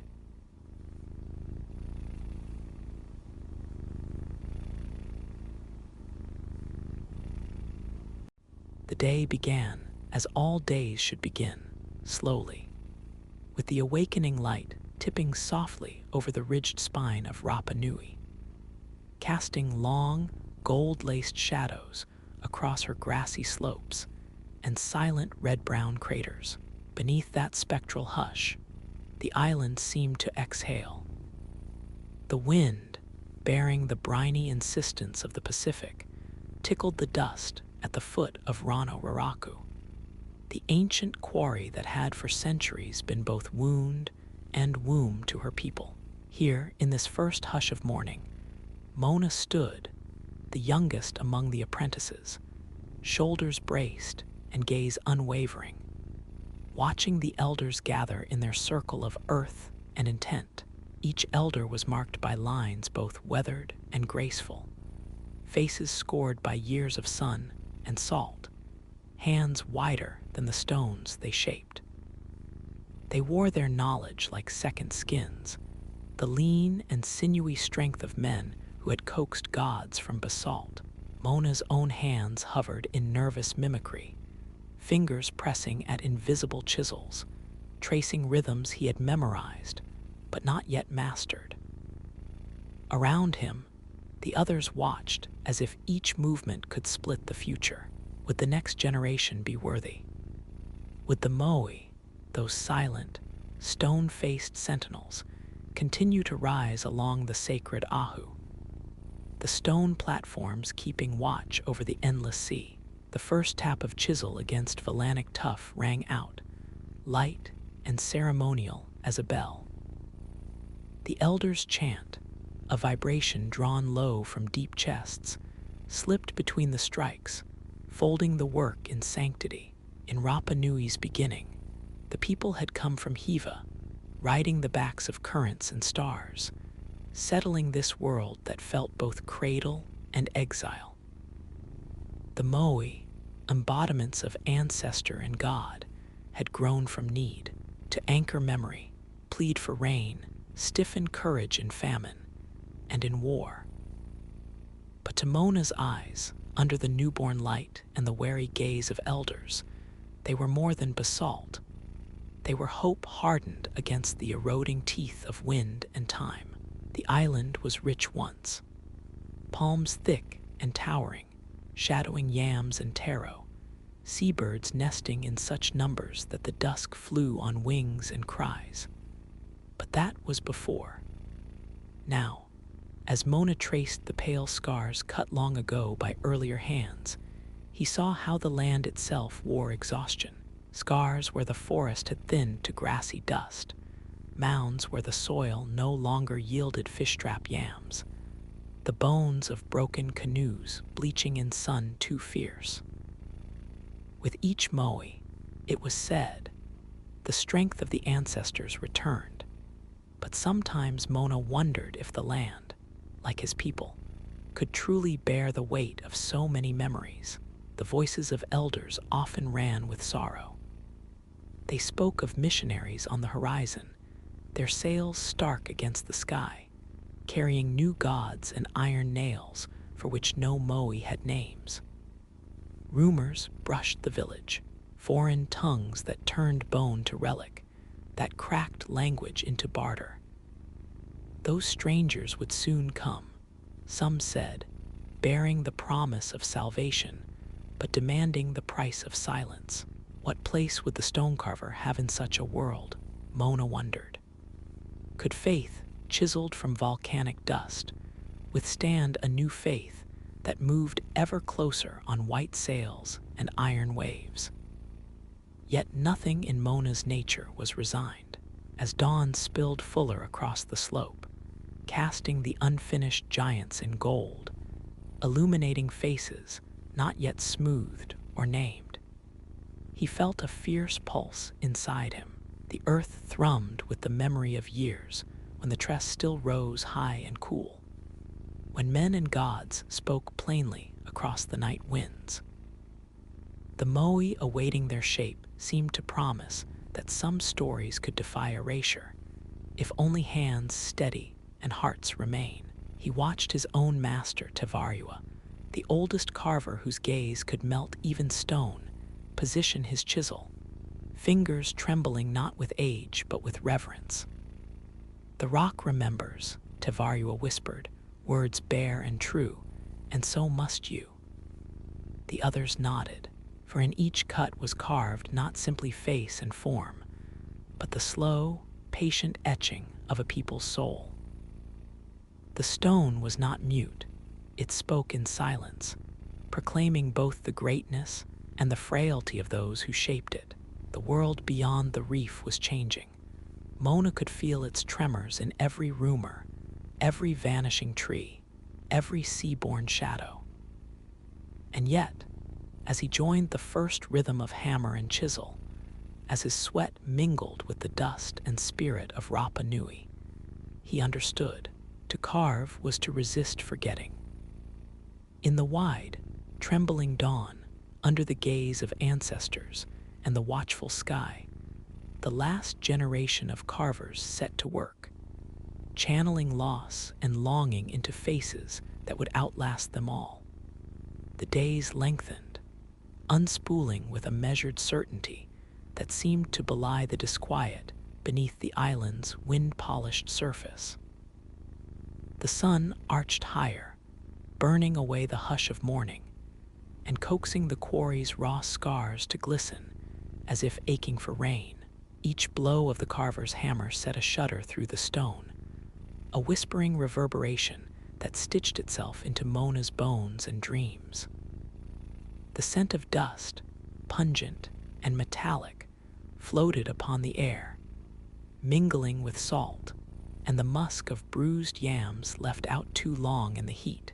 It was here, amid the echo chamber of ancestral works, that Mona began to sense the old spirits more keenly.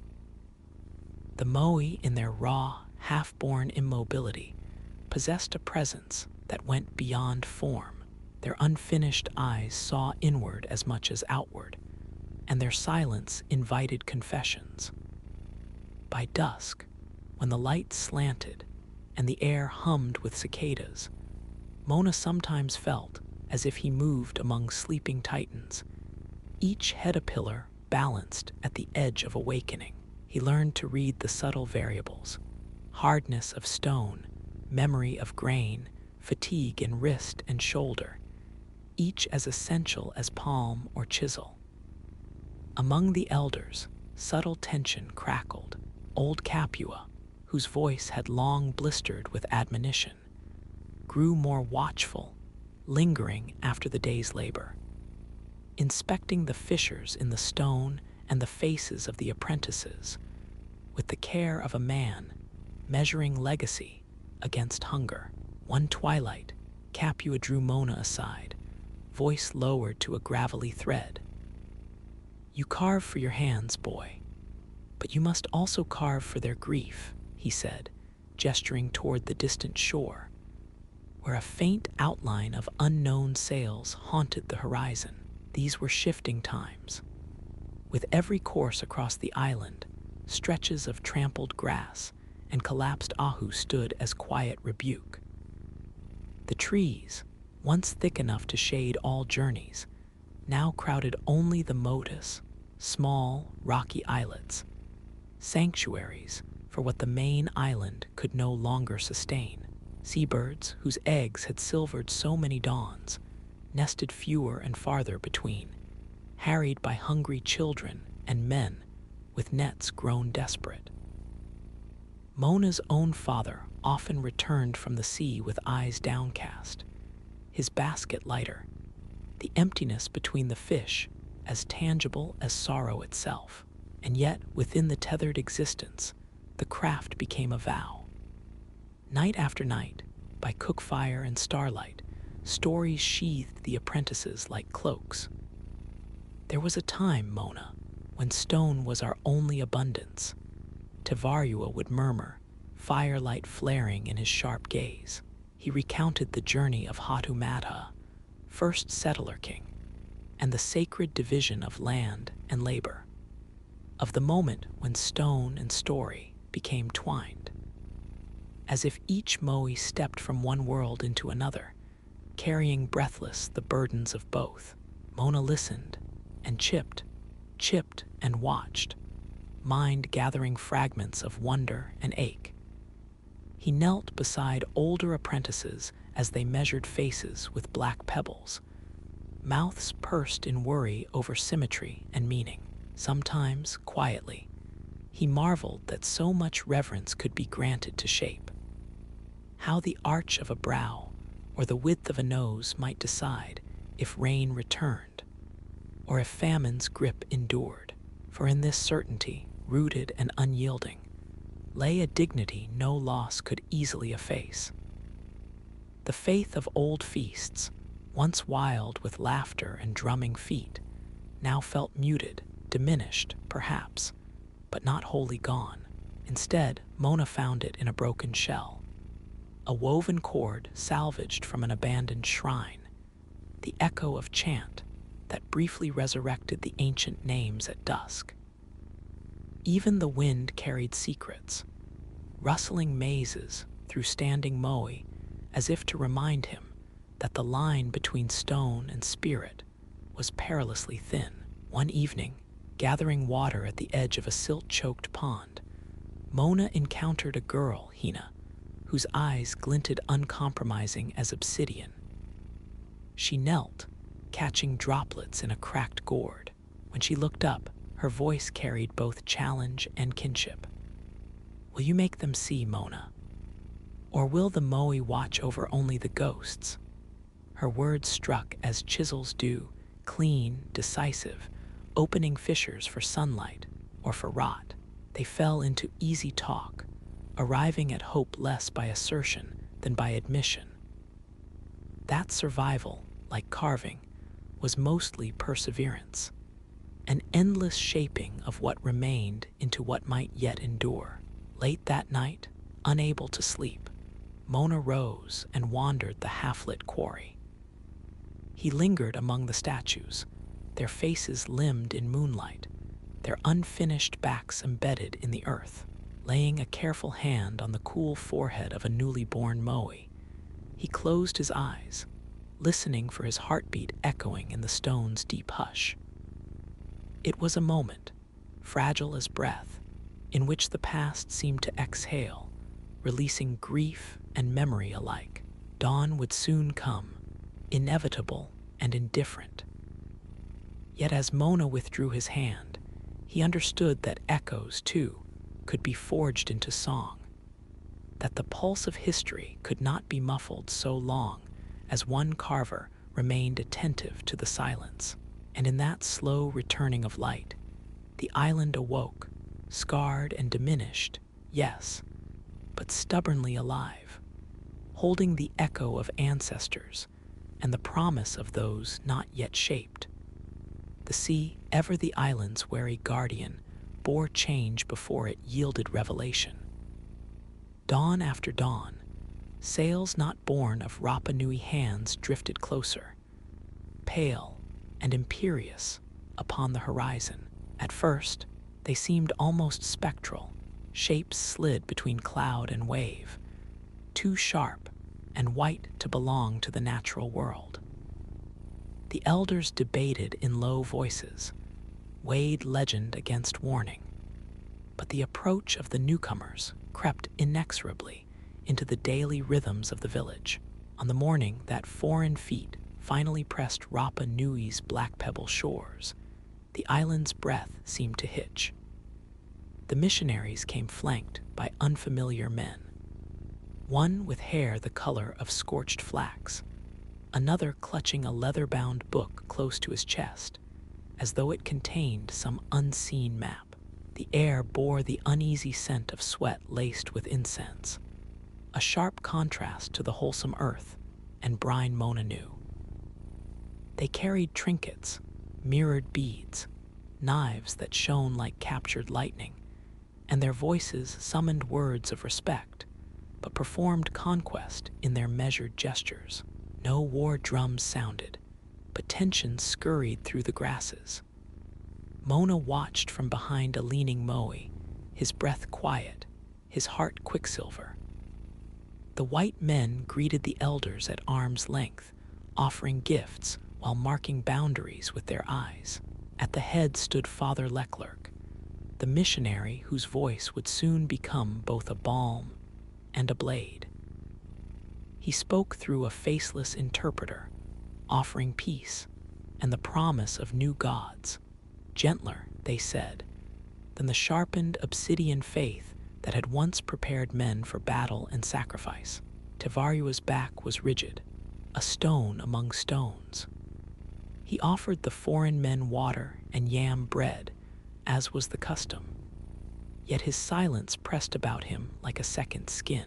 The dialogue between villages and strangers unfolded in careful layers. The islanders, men and women alike, gazed with wary, level eyes, ears attuned to what was not said, the subtle threat behind the courtesies, the hunger in the way the newcomers catalogued land and labor, as if seeking to measure the very spirit of Rapa Nui. The first days glimmered with both hope and dread. The missionaries spoke of medicine and iron, of mysteries written plainly in their books. Some among the youth hung on these promises, eyes wide with longing for ease. Tools sharp enough to split the hardest yam, powders sweet on the tongue, and said to banish fever. They gathered to listen as Father Leclerc recited prayers, his words a measured cadence that lulled as much as it unsettled. Even Hina, fiercely skeptical, was drawn by the novelty, her laughter ringing with defiance as she mimicked the foreign preacher to her friends in the fields. Yet with the gifts came requests. The first moe, standing sentinel by the harbor, drew the missionary's gaze, a curious blend of reverence and dismissal. "Stone," said the interpreter, "cannot redeem you." The phrase echoed in Mona's chest long after the others had drifted away. Some elders replied with guarded smiles, saying the moe were more than stone. That memory required guardians. To this, the missionaries pressed their own legacy. Icons made of wood, figures small enough to cradle yet powerful enough to command surrender. Steadily, subtly, the village felt foreign hands prying open the boundaries of belief. Mona's apprenticeship changed beneath this new scrutiny. The quarries grew quieter. Work slowed, not for lack of stone, but for uncertainty. Some masters debated whether to continue. Others persisted, faces stony with pride or fear. "What need for more moe?" Capua asked one evening, "when our children's hearts are drawn away by painted wood and whispered salvation?" Still, a few, Tevarua among them, carved on. Their resistance was gentle, near invisible, but powerful. Every chisel stroke in the thinning quarry became an act of endurance, a wager that presence could outlast novelty.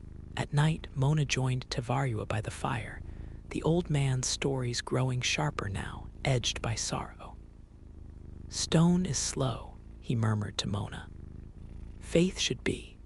What is carved in haste, stone or soul, never endures." Meanwhile, nature's omens multiplied.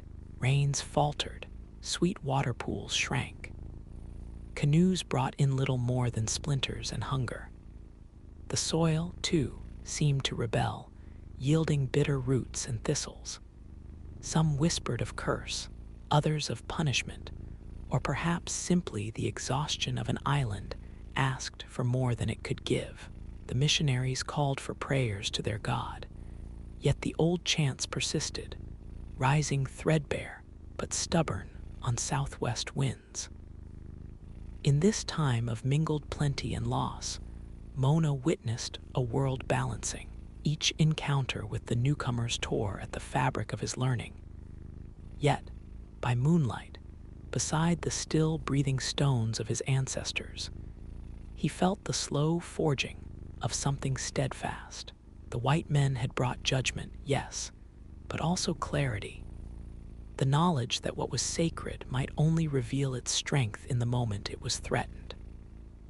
Mona knew the quarry now stood not solely for memory, but for defiance, a last echoing voice, carved in patience and in stone.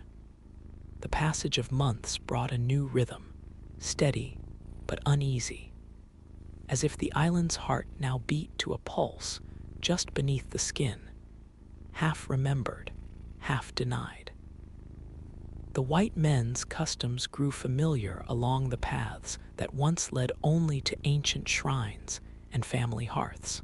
Their prayers, measured and melodic, drifted out from the rough-hewn chapel at the edge of the village, sometimes crowding the dawn with phrases alien to the wind. Tools traded hands, and children learned now to balance the weight of a Christian cross with the memory of a grandfather's ochre charm tucked beneath their woven belts. In quiet, unobserved spaces, Mona found himself drawn deeper into the shrinking world of the quarry. Its stones, increasingly abandoned, lay scattered like the bones of a language nearly lost. Among the moai stood the stubborn few, carvers whose hands refused to forget the subtle grammar of hammer and chisel. Each evening, Mona returned to the flanks of Rano Raraku, to the cool shadow at the quarry's mouth where Tevarua waited. The old man's beard had thinned, his walk grown uncertain, but his eyes, when the stories rose, shone as obsidian caught in firelight. The apprentices' numbers thinned with each moon. Some brothers and cousins peeled away quietly, following the new teachings, or simply seeking a respite from the hunger that gnawed more insistently at the fertile valleys. Yet those who remained, Mona, Hina, a handful of others, labored in a kind of truce, neither renouncing the ancestral art nor wholly embracing the fog of promise brought by the newcomers. It was, perhaps, the most quiet of rebellions, a refusal to allow the last faces shaped in stone to resemble defeat. One evening, Hina arrived flanked by her younger siblings, their faces drawn and their arms heavy with scavenged roots. She set down her burden and stood before the uncertain silhouette of a half-carved moai. "You think the stone listens?" she asked without looking at Mona. He replied, voice low, "It remembers, if not listens. We give it shape, so it will remember us when words are forbidden." Her nod was slow, weighted with the understanding of one who knows the fragility of inheritance. The harshness of life sharpened the necessity of shared ritual. Out of sight from foreign eyes, families gathered on cloud-cloaked nights to mutter old songs, barely daring to let the melody rise above the keening trade winds. In these clandestine moments, children clutched parents' hands as elders whispered of Tangata Manu and Birdman competitions, recounting the feats and follies of ancestors born aloft on dreams of both endurance and hunger. Where the white men instructed in submission and repentance, these fugitive ceremonies clung fast to reminders of dignity.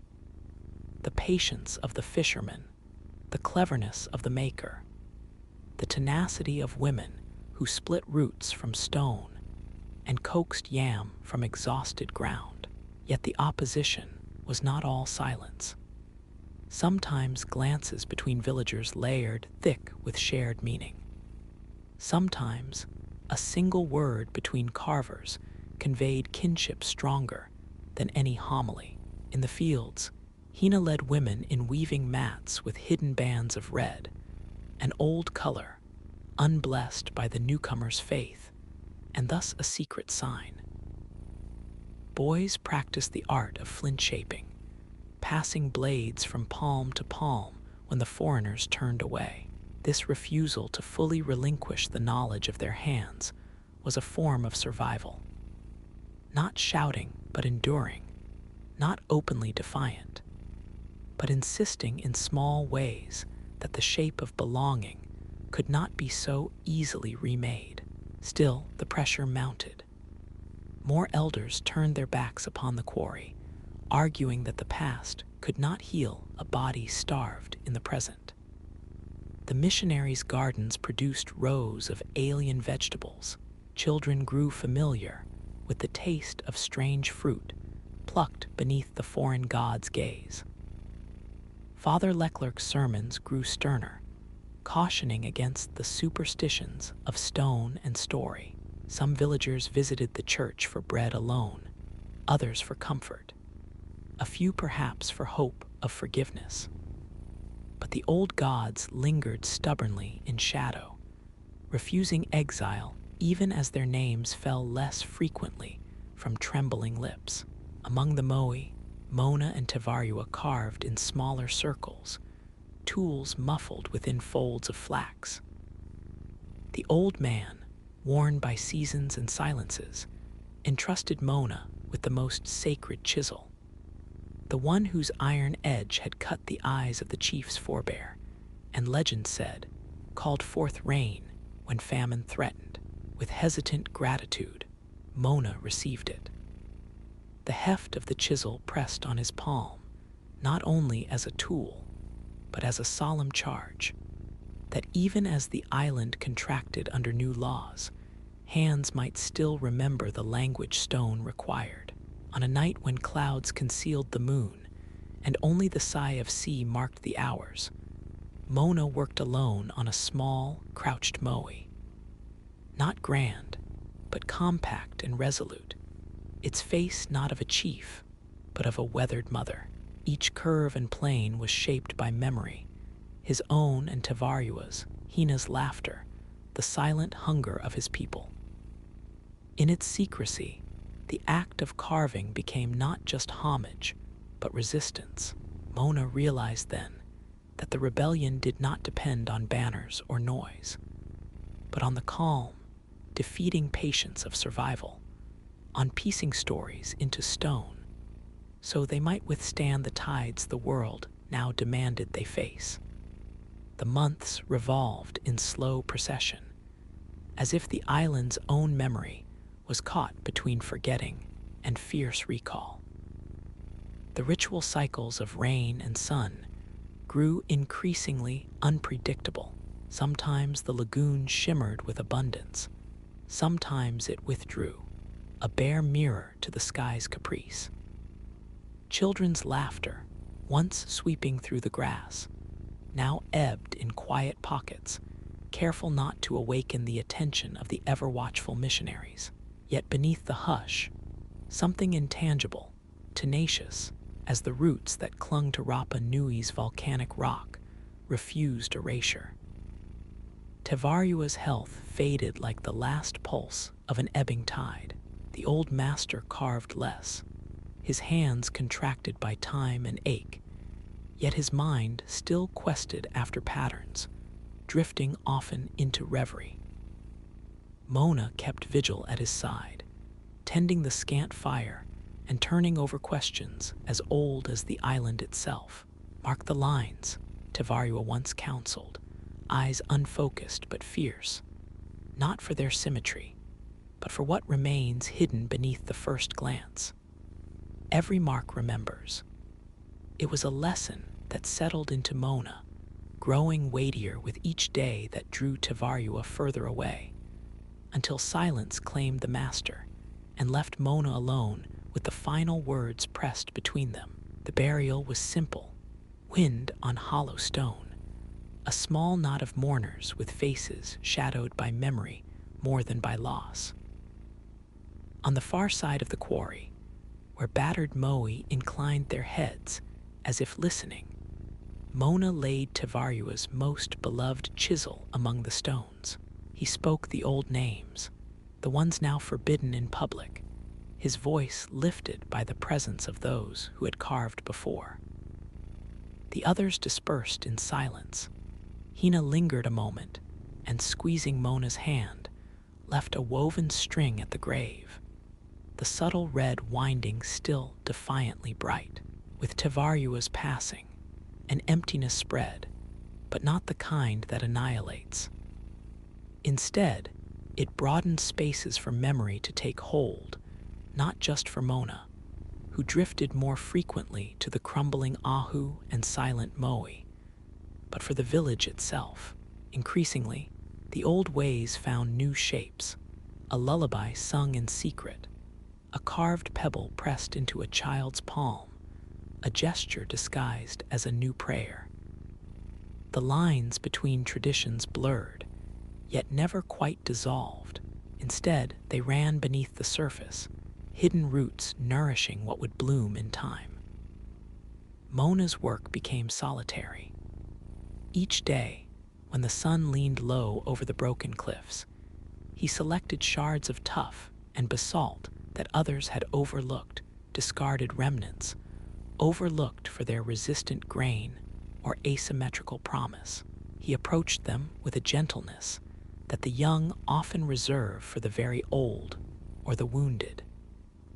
Sometimes he worked by lamplight, shadows flickering over his hands, making the stone's emerging features appear fraught with emerging thought, an eyebrow shaped by grief, a mouth set in resolve. All faces born in this twilight held some fragment of those he had loved, and of the village's slow but certain perseverance. Hina visited often, bringing morsels of taro or news from the gardens overrun with new crops, where children now played as if the world had always included foreign fruit. Together, in the flat hush before dusk, they rekindled the ancient game of riddles, testing the meanings hidden in chisel marks, in woven knots, in the rare laughter they allowed themselves. Hina, her defiance mellowed, but never erased, challenged Mona to remember not simply the actions, but the intentions. Why carve, she asked, if all will be forgotten? Mona's reply was never spoken.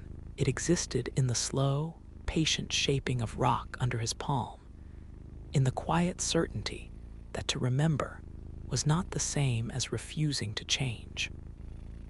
Time wound forward, carrying away elders and newcomers alike. A few years hence, when the last missionary ship sailed off on an indifferent current, carrying the echoes of sermons and uncertain hope, the villagers emerged with a new poise, neither conquered nor unchanged. Across the island, Moe stood as both witness and question, their enigmatic gazes refusing to resolve into either accusation or forgiveness. New births carried both foreign names and ancestral syllables, the hybrid lullabies drifting across the fields at night, never quite surrendering to amnesia.